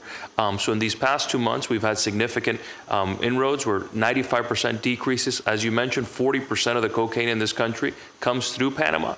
But Panama, I will say, is a great ally in this. They've been our #1 in seizing drugs, over 100 metric tons the last 4 years in a row. They've been #1 in Central America. We've been a good ally in helping them get helicopters and boats and so on so they can compete with some of these traffickers. But again, there's always room for improvement, but they've been a great ally in this and look forward to continuing that and using all the tools that are at our disposal to continue to making sure that we stop as many metric tons of drugs coming through that border, through the Darien Gap. And again, it goes hand in hand with migration is what I would say. Kevin, I hope you're confirmed, and I want you to know that the resources of my office will be available to you once you are ambassador, to the extent we can help you at all, because this is a critical mission that we've got to deal with. Thank you, Senator. I look forward to working with you at your office if confirmed. Certainly, Governor Huckabee. It's wonderful to see you here. You're somebody I've long admired. I appreciate our friendship. I must say you're one of the best communicators that I've ever had a chance to work with, and what a beautiful skill set to bring to such a critical role as being our next ambassador to Israel. In President Trump's first term, he stood by Israel in a way that was unprecedented, and he did it in a way that weakened our mutual enemies, and he did it all while avoiding a costly war. If you think about what happened, he moved our embassy to Jerusalem. He acknowledged Israel's sovereignty over the Golan Heights, and he acknowledged and negotiated the historic Abraham Accords. He did all of this despite the pearl clutching in Washington without a single war. We also withdrew from the disastrous JCPOA, and we implemented maximum pressure on Iran at a time that was absolutely critical. I participated in that, getting the Japanese government to stop buying Iranian crude oil. It happened around the world. Guess what happened? Iran was broke. Then something changed. The administration changed. The Biden administration came in, waived the sanctions, stopped enforcing the sanctions on Iran. Iran became rich again. They began to talk in ways that created distance and daylight between America and its ally Israel. And I think that had a great deal to do with emboldening Hamas, emboldening Iran, and leading up to the October 7th, 2023 attacks. I'd just like to hear your viewpoint, Governor Huckabee, in the event that you're confirmed, of how important it is to you that the United States stand arm in arm with Israel and not show any daylight between ourselves and our ally. Senator, thank you. And a wonderful question and an opportunity for me to remind everyone that it was during President Trump's first term that there really was peace. There was peace in the Middle East. He did extraordinary things to show our relationship to Israel in recognizing Jerusalem as the eternal indigenous capital of the Jewish people. When he moved the embassy, basically the entire world told him not to do it, that the world would blow up if he did it. He did it. I happened to be with him one-on-one about 2 weeks after he made that decision and announced it. I'll never forget, Senator, what he said to me, because I asked him, Why did you do it? Everyone told you not to. The world leaders, people in government positions, they all said, don't do it. You did it. Why? I'll never forget. He looked at me very simply and said, because I said I would, and it was the right thing to do. And Senator, that's why I am honored and privileged to be able to be named by this president to serve in this capacity, because I like his sense of clarity when it comes to the moral issue of standing with an ally. And right now, Israel needs an ally. And frankly, let me add, the Jewish people need to know they have friends. There's a long line of enemies that the Jewish people experience across this globe, and sadly, on some of our own university campuses. It's going to be a privilege to be able to be one of those people, not Jewish, Christian in fact, but to say to our Jewish friends, you will never go through what you've gone through alone. We will stand not behind you, we will stand with you. Thank you. Thank you. Senator Van Hollen. Thank you, and welcome everybody. I want to associate myself with the remarks of Senator Shaheen, her opening remarks. Governor Huckabee, it was good to get together with you yesterday. I only get 5 minutes in this forum, so if you could keep your answers short. I'm just going to ask your views on certain principles, and it is absolutely true that the Jewish state needs a friend. I think you also recognize that there are many in the Jewish community here in the United States who disagree with the views that you've expressed with respect to certain issues in Israel. And I do want to ask you about some of those, because you are seen as a big hero of the Jewish settler movement on the West Bank. You supported the idea of Israeli annexation of the West Bank, as you've confirmed here today. So I want to know where you draw the line. I recognize that you will be the president's emissary, but you've made a lot of comments on this, so I am interested in your thoughts. Do you agree with me that it would be wrong for a Jewish settler to push a Palestinian family off land on the West Bank that was owned by that Palestinian family? Do you agree with that? Senator, thanks for the question. I think there are a lot of things attributed to me that aren't necessarily 100% accurate. I'm sure you would, if you've experienced that a time or two in your career. That's why I'm trying to clarify. I'm asking some very simple questions. A very simple hope question. to get I'll very give you direct a very answers. simple answer. I believe that there has to be always the law being followed, and there has to be clarity. I also believe that it won't be my policy that will be implemented in the Middle East. It will be that of the president. So this was a very simple question, Governor. Yes, sir. So we have a Palestinian family on the West Bank today. They own the land they're on. My question to you is, do you agree that it would be wrong for a Jewish settler to push that family off their land? Yes or no? If we're talking about stealing the land, taking it away from them? Their land, yes. That's a problem. If you're talking about purchasing the land, that's a legitimate transaction that... Okay, so when you said in 2017, and I quote, Israel has title deed to Judea and Samaria, unquote, you did not mean it gave Israel the right to kick Palestinians off their lands in the West Bank. Am I right about that? Senator, I've never indicated that that was a part of that. I simply referenced the biblical mandate that goes all the way back to the time of Abraham, 3,500 years ago, and that's what I was referencing. Right. No, I understand you have that view, but I'm trying to understand the consequences of that view. So in your view, if Israel were to annex the West Bank, what rights would Palestinians have? Because when I asked you that question yesterday, you focused on the right to work, economic opportunity. So my question today is, would those Palestinian individuals in an annexed West Bank have the same legal and democratic rights as Israeli Jews living in the West Bank? Annexation does not mean displacement of people. No, I'm not asking about displacement right now. I'm asking if they remained there, would they have equal rights to Israeli Jews living on the West Bank? There would be security. There would be opportunity. That's not what I'm asking, okay. Governor. You know that. No, I'm so I'm asking whether they would have understand. equal legal rights, whether they would have the same legal rights as a Israeli Jew who settled on the West Bank living side by side. Would they have the same legal and political rights? Senator, if you mean would they be able to live freely? They already do. How about voting? You're suggesting that the West Bank become part of Israel. Are you suggesting that Palestinians living in the West Bank should have the right then to vote in elections in Israel? Senator, let me correct and say I'm not suggesting. Let me move on. Carry out the policies of the president. I do want to ask you about the situation in Gaza because I think you would agree that it would be wrong to hold any innocent Palestinian civilian accountable for the evils of Hamas, right? I mean, that's just a simple principle. You don't believe in collective punishment, do you? Senator, I don't believe in collective punishment. Right. If the Palestinians in Gaza have participated in the holding of hostages and in the torture, right. then so they've got culpability. But there are 2 million people right there. And Senator Merkley asked you earlier about withholding food, because for 23 days, there has been a ban on humanitarian assistance into Gaza. Finance Minister Smotrich suggested, and I'm quoting, it might be justified and moral to starve 2 million Palestinians in Gaza as part of a strategy to free the hostages. Simple question.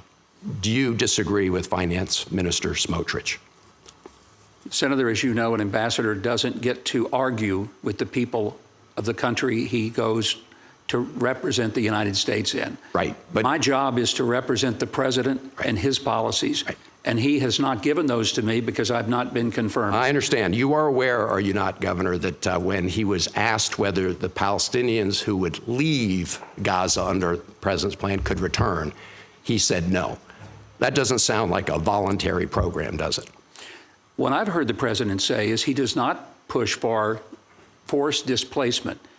I've also heard him say he wants a better life for the Palestinian people. He wants them to have security. He doesn't want their children to be put in front of the munitions of Hamas as they have. Nobody does, Governor, but that's not the question. But that's I see what the time's up. president has said. We did have I thought, an important conversation yesterday about the situation of some of the churches in Jerusalem and Israel who are feeling a lot of financial pressure because of actions being taken by municipalities in Israel, as well as a concern they have about a bill in the Knesset. You remember that conversation? Yes, sir. And Senator, you agree that we should work together on that issue, right? Yes, sir. Thank you. Thank you, Senator. Thank you. To our, I'm up, so to our nominees, congratulations. We're glad to have you here. And I'll start with you, Governor Huckabee. It was good to have a chance to meet with you. And a couple weeks ago, Dina and I, as you did, went to Israel. Soon after October 7th, we saw firsthand the horrific brutality that occurred there. And I think we also share with you an optimism that in this second term of President Trump's presidency that we'll be able to pick up some of the wonderful progress of the Abraham Accords and move forward. But recently, we've seen the decisive action of President Trump directed against the Houthis, which terrorize Israel, are terrorizing the shipping lanes, directly attacking U.S.-flagged vessels. And I wondered if you could speak for a minute about how you would imagine working hand-in-hand with the administration, but also Israel, to confront that threat. Senator, thank you, and it's great to see you. What the president has made clear is that the United States is not going to be played for a chump. We're not going to allow the Houthis to bombard our naval capacity, stop shipping lanes. The president has made it very clear that America has every right to defend our interest and to stand by our allies. And it's one of the reasons that I feel so extraordinarily grateful to this president for the opportunity to serve in the capacity to which he has nominated me. And if confirmed, I want to be able to take the clarity of his voice and moral understanding of what should happen in the Middle East in dealing with terrorism and being able to be part of something historic, to stop that which has murdered and destroyed the lives and livelihoods, not only of soldiers, but of civilians. Thank you, Governor. Also, to follow up on the progress of the Abraham Accords, as you know, that peace treaty was really the most significant in 40 years. It laid the predicate for an expansion of peace throughout the region, which was sadly disrupted by the vicious attack by Hamas.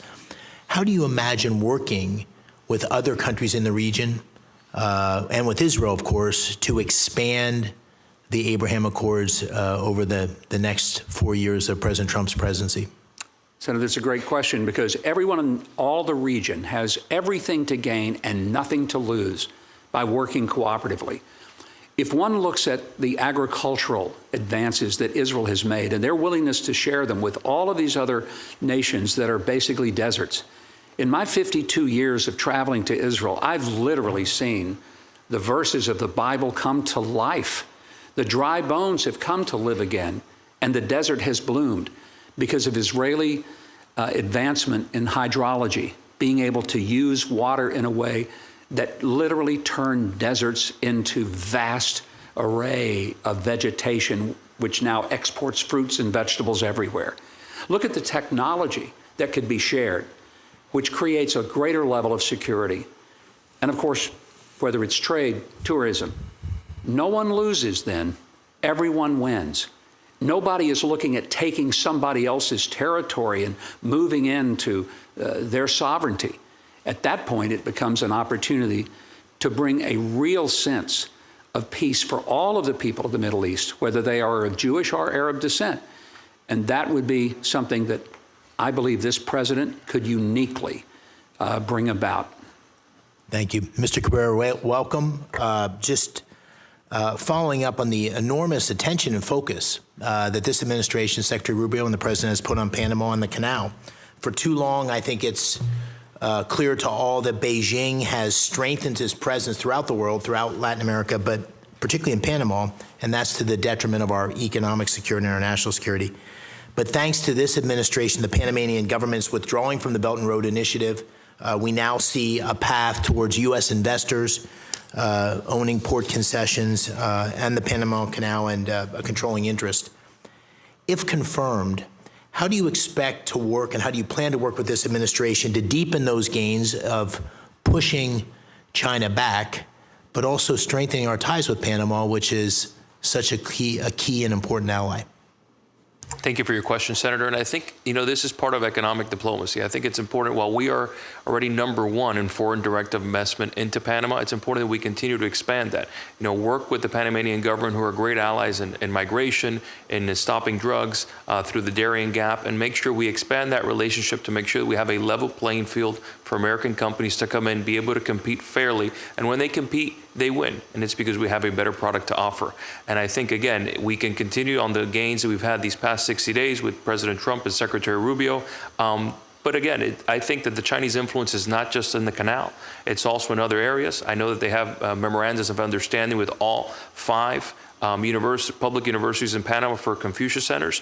And they also have a relationship with the local government-owned TV, SIR TV, where they provide information which many times is put in it definitely never criticizes China, what goes on the information they pass along. So again, I think much progress has been made, and looking forward to, if confirmed, working with you, working with the members of this committee, Secretary Rubio and the President, to continue to diminish Chinese influence while providing opportunities for American companies to invest in Panama.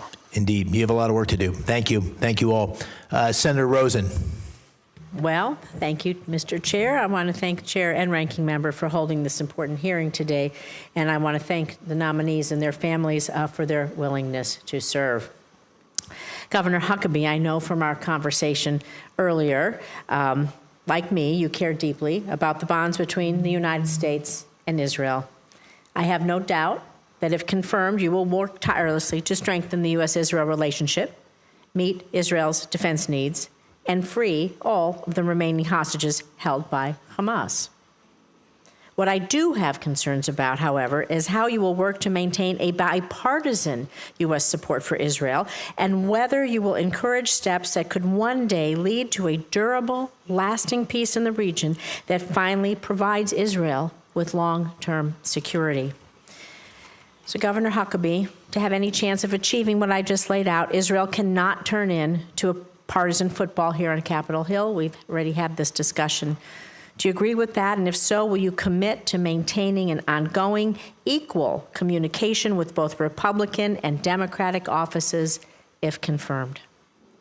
Senator, thank you, and it's a very important and valid question to which I can say emphatically that I affirm a commitment that if I am confirmed, I would have a responsibility. It's not just that I would do it because it would be a nice thing to do. It's a responsibility of an ambassador to serve the entire country, certainly to serve the president who appoints me, the policies of this president and the secretary, but it's also a duty to communicate.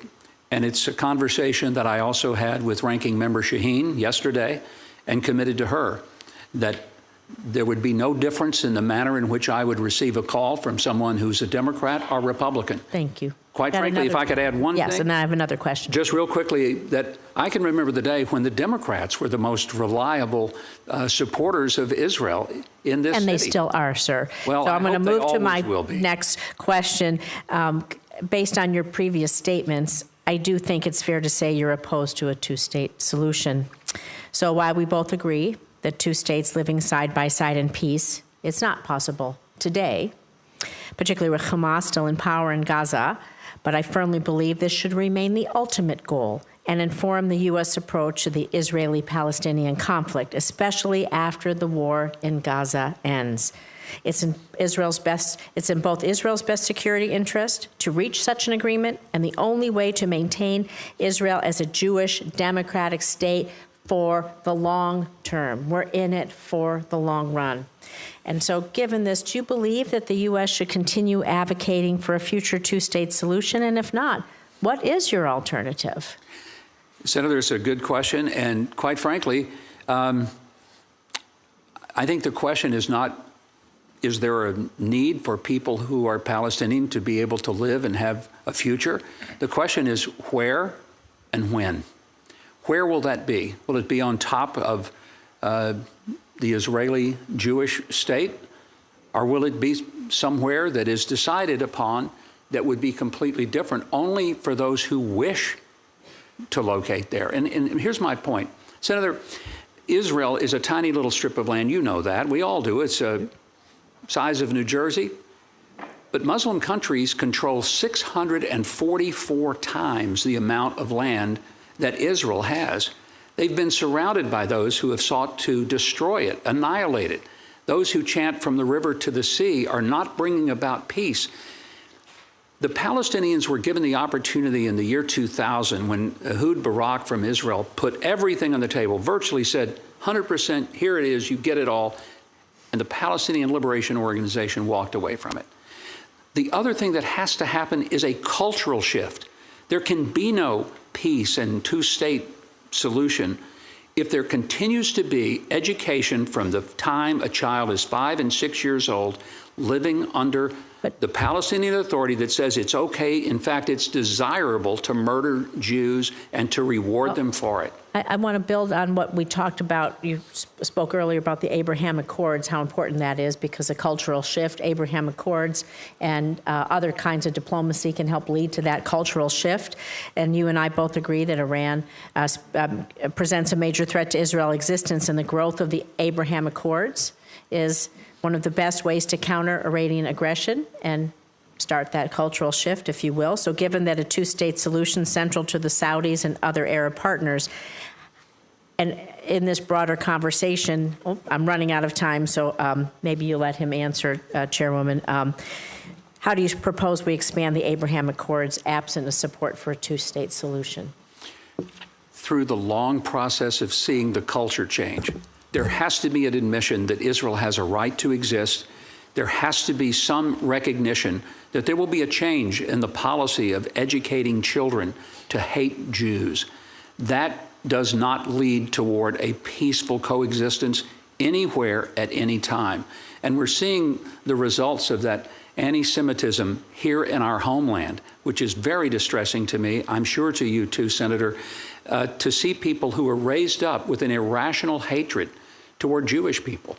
And that cannot lead to any level of peaceful coexistence, whether it's here, there, or anywhere else on the planet. Madam Chair. Senator Scott? Okay. Thank you, Chairman. Mr. Rubenstein, we talked about this a little bit. Can you give me, here's the issue that bothered me a few years ago. I could not get the, through the Secretary of State, them to make sure we got rid of immunity for suing PAHO. As you probably know, PAHO is, I guess, some sort of sister organization to WHO. And what was happening is Cuban doctors and Cuban nurses are being sent around the world, and then they were paid a certain amount of money to the Cuban government, and then the doctors and nurses got a pittance of that. To me, I think that's human trafficking.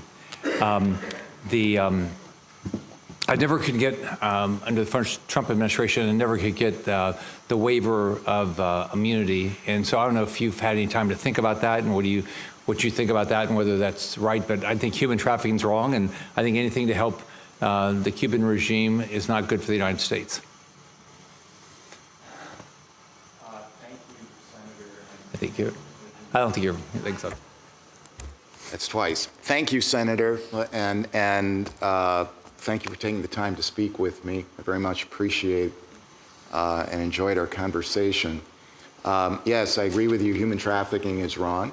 I further understand your frustration. As I explained, over the course of my career, I have done perhaps more than kind of the normal amount of victim of terrorism representation. So I feel these issues, very strongly.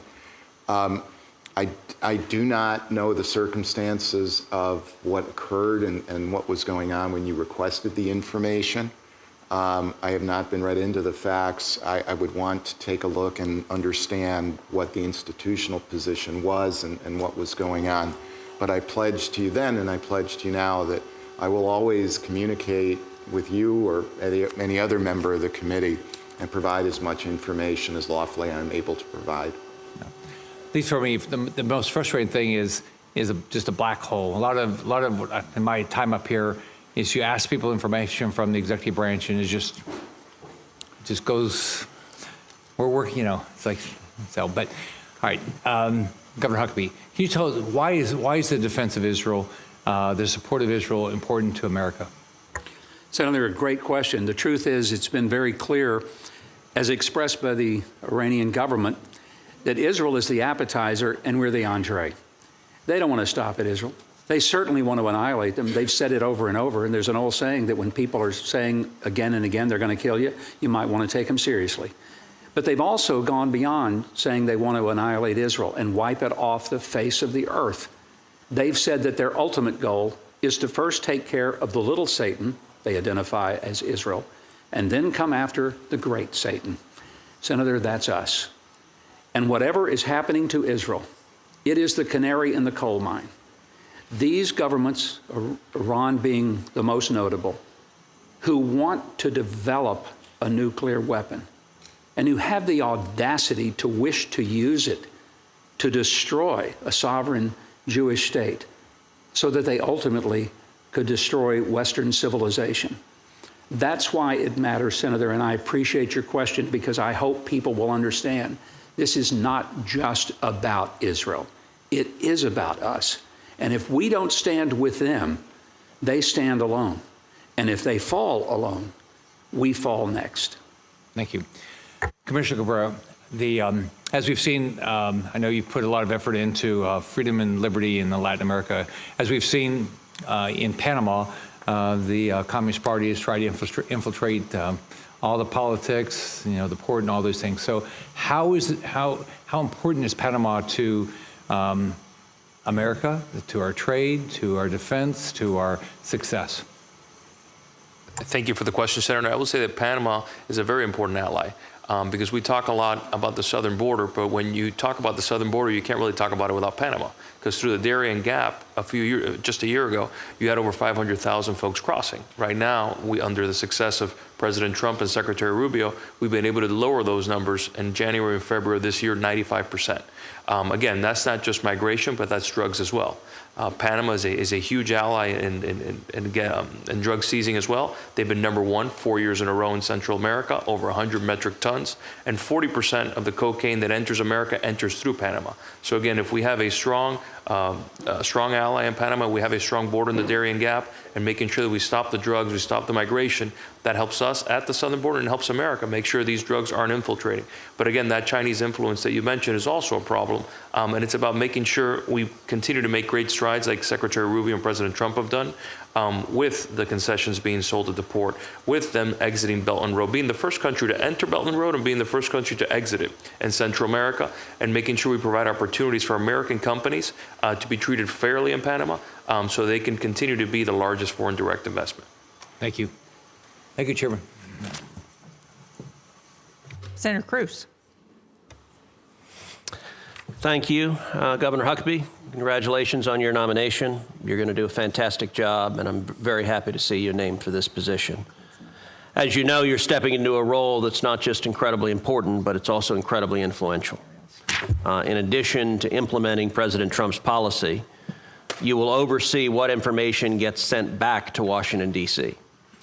Those assessments get sent to administration officials and members of this committee. Indeed, this committee requires the State Department to submit a range of regular reports and relies on those reports to advance our oversight of the department and American foreign policy. And as you know, you're going to have your work cut out for you. During the Biden administration, such reports were often withheld, and when they were sent, they were systematically politicized to promote the administration's misguided Middle East policy, which boosted America's enemies and punished our allies. Officials in the Trump administration are just beginning to clear the shelves of what was left over. I am holding right now a report produced mostly during the Biden administration. It covers Palestinian Authority incitement of violence against Israelis for the period of February 2023 to May 2024, which includes the aftermath of the October 7th terrorist attacks. It was deliberately withheld from Congress and only sent to this committee this month. It is unclassified, but it hasn't been made public. It is a deeply disturbing example of the challenge you will face and the thinking inside parts of the State Department. This report says that Palestinian President Abbas, quote, President Abbas maintained a public position against incitement of violence and terrorism and reiterated his commitment to nonviolence.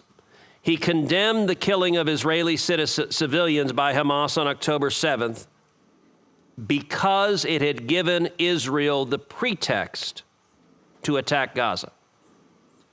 Let's put aside the disgusting claim that Israel's campaign against Hamas was done on a pretext. The claim that Abbas has not incited violence is staggering. In reality, in relation to October 7th, he and other Palestinian officials blamed Israel and used rhetoric about Palestinian self-defense. A month after the attack, a top Abbas advisor even bragged that the Palestinian Authority had not uttered a single word condemning Hamas. I'd like to ask you, Governor, talk a little bit about your own assessment regarding Palestinian incitement and what that should mean to American foreign policy towards Israel in the region. Senator, I think the question is very relevant to what's happening right now. The great tragedy is that it's hard to have a peaceful solution that involves a future for the Palestinians when they quench any hope of real democracy for their people. Abbas is now in the 20th year of his 4-year term. As we think about that, one has to ask, how many years does a person get for a 4-year term without an election, without some transfer of power, without empowering the people to speak for themselves? That's part of the real challenge that is faced in the Middle East. With the ongoing doctrine where compensation is given to those who murder Jews, parks and streets are named for those who do it, pensions are given to the families of those who are killed in the line of killing Jews, Senator, that's a difficult pathway to peace. I would further just mention that if, in fact, there is going to be a peaceful direction, we have to accept that something isn't working. And the two-state solution, the notion that everyone's going to live together, toast marshmallows around the campfire, singing Kumbaya, and it's going to happen in our lifetime, is not going to happen if one of the sides doesn't believe the other one has a right to exist and continues to say, from the river to the sea. And so that's why it becomes a challenge. I have every confidence that Secretary Rubio, and especially every confidence that President Trump, wants to see a genuine, long-lasting peace for everyone in the Middle East. And it will be a privilege to serve the president to try to work toward that. Thank you, Governor. I agree with that. I would note, Mr. Rubenstein, this was not the only report that the Biden administration failed to turn over. I also have a report that I had drafted language requiring the State Department to send this committee a report on, quote, any Iranian person that has attacked a United States citizen using a drone. They sat on that report. We just got that as well. And so I will say, in your role as a legal advisor, you're likewise going to have challenges getting the State Department to comply with the requirements Congress has placed upon them. Thank you, Senator. And I want to thank you for the introduction. And if I could, for just 15 seconds, I want to thank and be sure you're properly recognized for what you did for the victims of Fort Hood. I spent years on that case. I know more about it, frankly, than anybody would ever want to. It is one of the more shameful episodes in the history of our military, and you led the fight to make it right. And God bless you for what you did. With respect to the reports that you mentioned, again, I'm not in there. I can't tell you exactly what's going in, but I can promise we will take a look at it. Terrific. Senator Cruz, I would just say I appreciate you raising those reports. I have not seen them, so I hope you'll share them with the rest of the... We'll happily share them with you. Thank you. Senator Lee. Thank you, Madam Chair. Thanks to all of you for being here and for your willingness to serve. Mr. Rubenstein, I'd like to start with you, if that's okay. The legal advisor to the State Department is a very important position, and it's unique in the sense that it deals, of course, with the unique interaction between domestic law and also with the tangled web that we sometimes refer to as international law. It's long been my view that international law and any associated agreements are made legitimate or made binding if and only if they've been enacted into law in some way or another, either through ratification of a treaty with 2/3 of the Senate assenting to such an arrangement, or through some other form of legislation, which requires bicameral passage followed by presentment to the president. But in the absence of this, in the absence of domestic implementing legislation, either in the form of treaty ratification or the enactment of a statute, do you share the view that international agreements are not otherwise binding on the United States?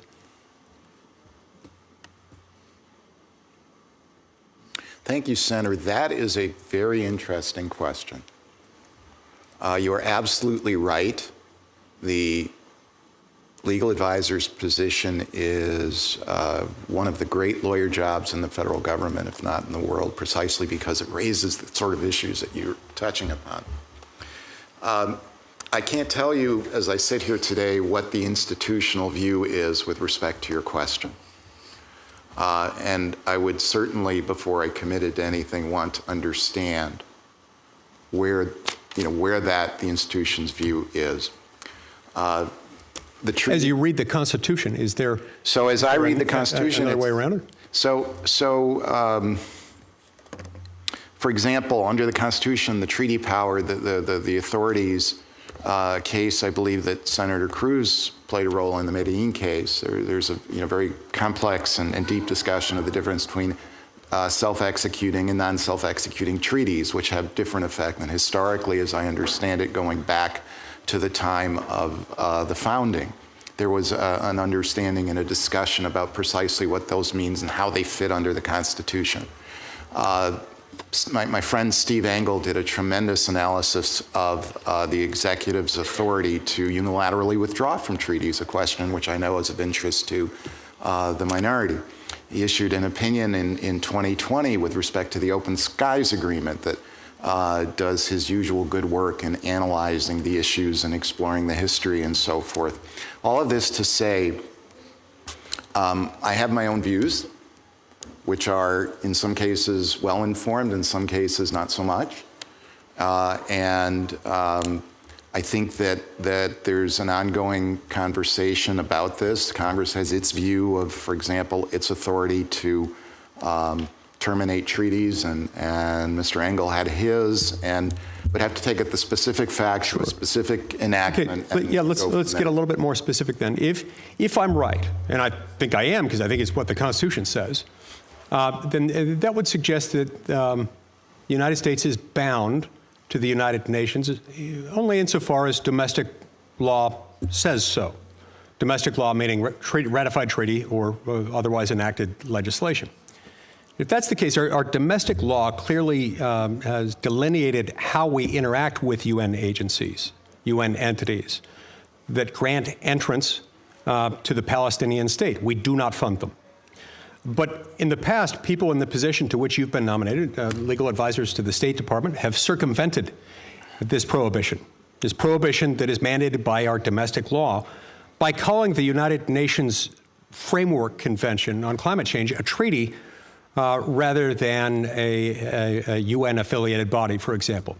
Now, if domestic law supersedes international law, is this a distinction with any relevance? Well, I think manifestly under the Constitution, domestic law transcends international law. The United States historically acknowledges and recognizes, for example, international, customary international law. The Department of Defense and the Department of State during the Trump administration and before did lengthy analyses of, for example, the law of war and a variety of the different issues that come up in that frame. But again, how any given set of circumstances, and I can talk a little bit about the Palestinian funding, perhaps more than folks want to know. My time's about to elapse, and Madam Chair, if I may just ask one quick follow-up on this.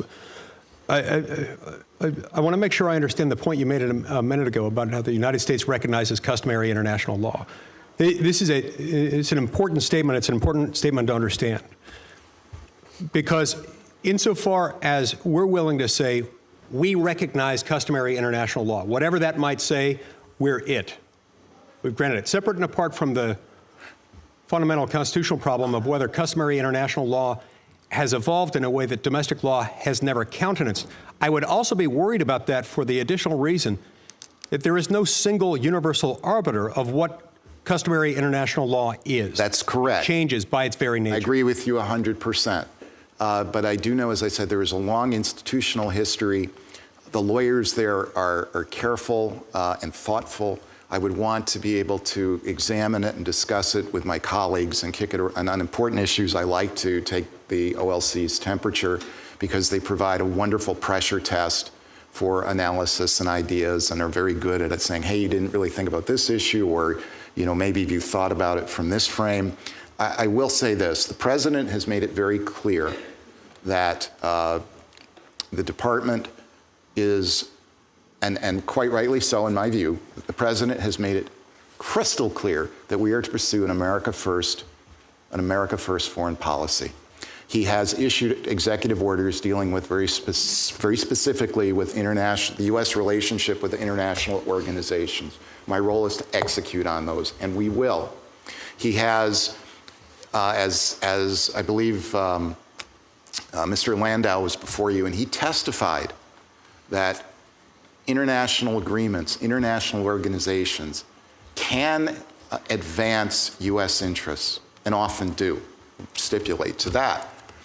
But the test, right, they're not ends in and of themselves. They are tools to an end, which is making America, to use the Secretary's phrase, making America safer, stronger, and more prosperous. And the legal issues you raise, I look forward to a conversation. I had the great privilege to read, actually, a brief written in the 1970s relative to impoundment, written by your father. Was it any good? You are a senator, and you are voting on my potential nomination. So I'm going to say it was excellent, but it was excellent. It was outstanding. That was the right answer. Thank you. It was outstanding. And I look forward, I hope we are able to have these conversations. I find them educational, exciting, and that helps us get to the right outcome for the American people, which is the most important thing. Wonderful. I will go back and read that brief and look forward to future conversations. I highly recommend it. Thank you, sir. Thank you, Senator. Well, Mr. Rubenstein, I'm glad you're as oblique with Senator Lee as you were with me. Nice to know it's bipartisan. I have another couple of questions before we close. The first is for you, Governor Huckabee. And again, we discussed this a little bit yesterday when we met, but as you know, what happens in Israel doesn't just affect Israel, it also affects the region. And in neighboring Syria, as we discussed, I think there is an historic opportunity to build a stable, hopefully democratic, but certainly prosperous future that is very different from the Assad regime of the last 50+ years. But I'm very concerned that there are reports that there are ongoing communications between Russia and Syria, also between Iran and Syria, but particularly Russia, that if we don't seize this moment, Russia may again embed itself with the new authorities in a way that is not going to be in the long-term best interest either of Syria or the United States or the region, I would assert. So can you talk a little bit about how you think we can work with Israel to achieve a Syria that's no longer subject to Russian influence? Senator, an excellent question and quite timely. As I said to you yesterday, there are people who want a stable Syria more than anyone in the world. The Israelis, particularly the mothers and the fathers of those 18-year-old men and women who have just been drafted into the military and who, God forbid, are going to have to go to yet another theater of war on their border. It is in the world's best interest to see their stability there, but it is in Israel's immediate interest to see that happen. And I'm confident that the president will do everything in his power to see that to fruition. And can I assume from that you would encourage that direction and encourage the president to think about the opportunities that we have right now in Syria? Senator, it's my view that the president would encourage me to think in that direction. Generally, it's hard to get in front of him. It's usually necessary to get behind what he's already thought. And I'm convinced and confident, again, I don't have a conversation till I'm confirmed. I won't be able to have that kind of conversation. But it would not surprise me at all if that's already on his agenda to make happen. Well, I would certainly agree with you with respect to actions in Israel. However, the president does seem to be falling prey to the manipulation of Vladimir Putin and doing reciting the Russian talking points. And if Russia's interested in getting back into Syria, I would hope that we would not pay attention to what Russia wants and would pay attention to what the United States wants. Mr. Cabrera, I appreciate your calling up the importance of Panama withdrawing from the Belt and Road Initiative. I agree that's been a huge accomplishment in the first few months of this administration. But I am also concerned about the comments, the inflammatory rhetoric, as I said in my opening statement, that the president has used in talking about reclaiming the Panama Canal. So can I just ask, if confirmed as ambassador to Panama, do you commit to respecting the sovereignty of Panama and to advising the president to do the same? Thank you, Senator. I appreciate the question. And what I'll say is it's an honor to be nominated to be the ambassador to Panama. And if confirmed with your consent, we would serve at the president's pleasure. And he has said, as our commander-in-chief, his job is to make sure the security and safety of our country and our national security interests. And he said all the options are on the table, right, regarding the Chinese influence in Panama. But what I will say is part of all of the options includes diplomacy. which I think is where we've seen gains in these first 60 days. And if confirmed, again, I look forward to working with President Trump and Secretary Rubio and the Panamanian government to continue to make these gains to diminish that Chinese influence. I'm working with your office as well and with the members of this committee and having an open dialogue and continuing forward. Well, I appreciate that and the importance of focusing on diplomacy. And that's why it's hard for me to understand exactly what the president means when he talks about reclaiming the Panama Canal and how those actions would be consistent with our treaty obligations. Can you shed any light on that? What is he talking about when he says, are we talking about sending boots on the ground in the military into Panama to take back the canal? Are we talking about buying it back again? Are we talking about coercing the Panamanians to give it back to us? What do you think? What have your conversations been about what the intent is with respect to the Panama Canal? Thank you, Senator, and I appreciate the question. And my conversations have been limited as a private citizen. Obviously, I'm not as privy to whatever intel or information they might have regarding the extent of Chinese influence. But President Trump has articulated pretty clearly, and Secretary Rubio in his first trip, it's my understanding, based on the readouts on the State Department website, that he said there was a preliminary interpretation that they might be in violation of the neutrality of the treaty of the canal. So again, President Trump is our commander-in-chief. He has said that all options are on the table. You know, if confirmed, that would serve at his pleasure. And again, part of all of those options is diplomacy, but ultimately, President Trump is our commander-in-chief, and I stand behind him and his policies. Well, I understand that as his nominee, you would do that.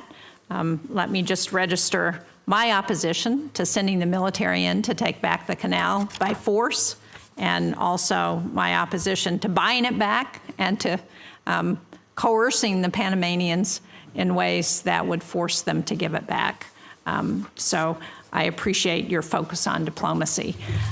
Before I end my remarks, let me ask unanimous consent that materials relating to Mr. Rubenstein's and Mr. Huckabee's nomination be submitted for the record. I will also note for the information of members that the record will remain open until close of business tomorrow, March 26th, for members to submit questions for the record. I would hope that any questions that you all receive, you would try and get back to us as soon as possible. With that, and thanks to the committee, this hearing is adjourned.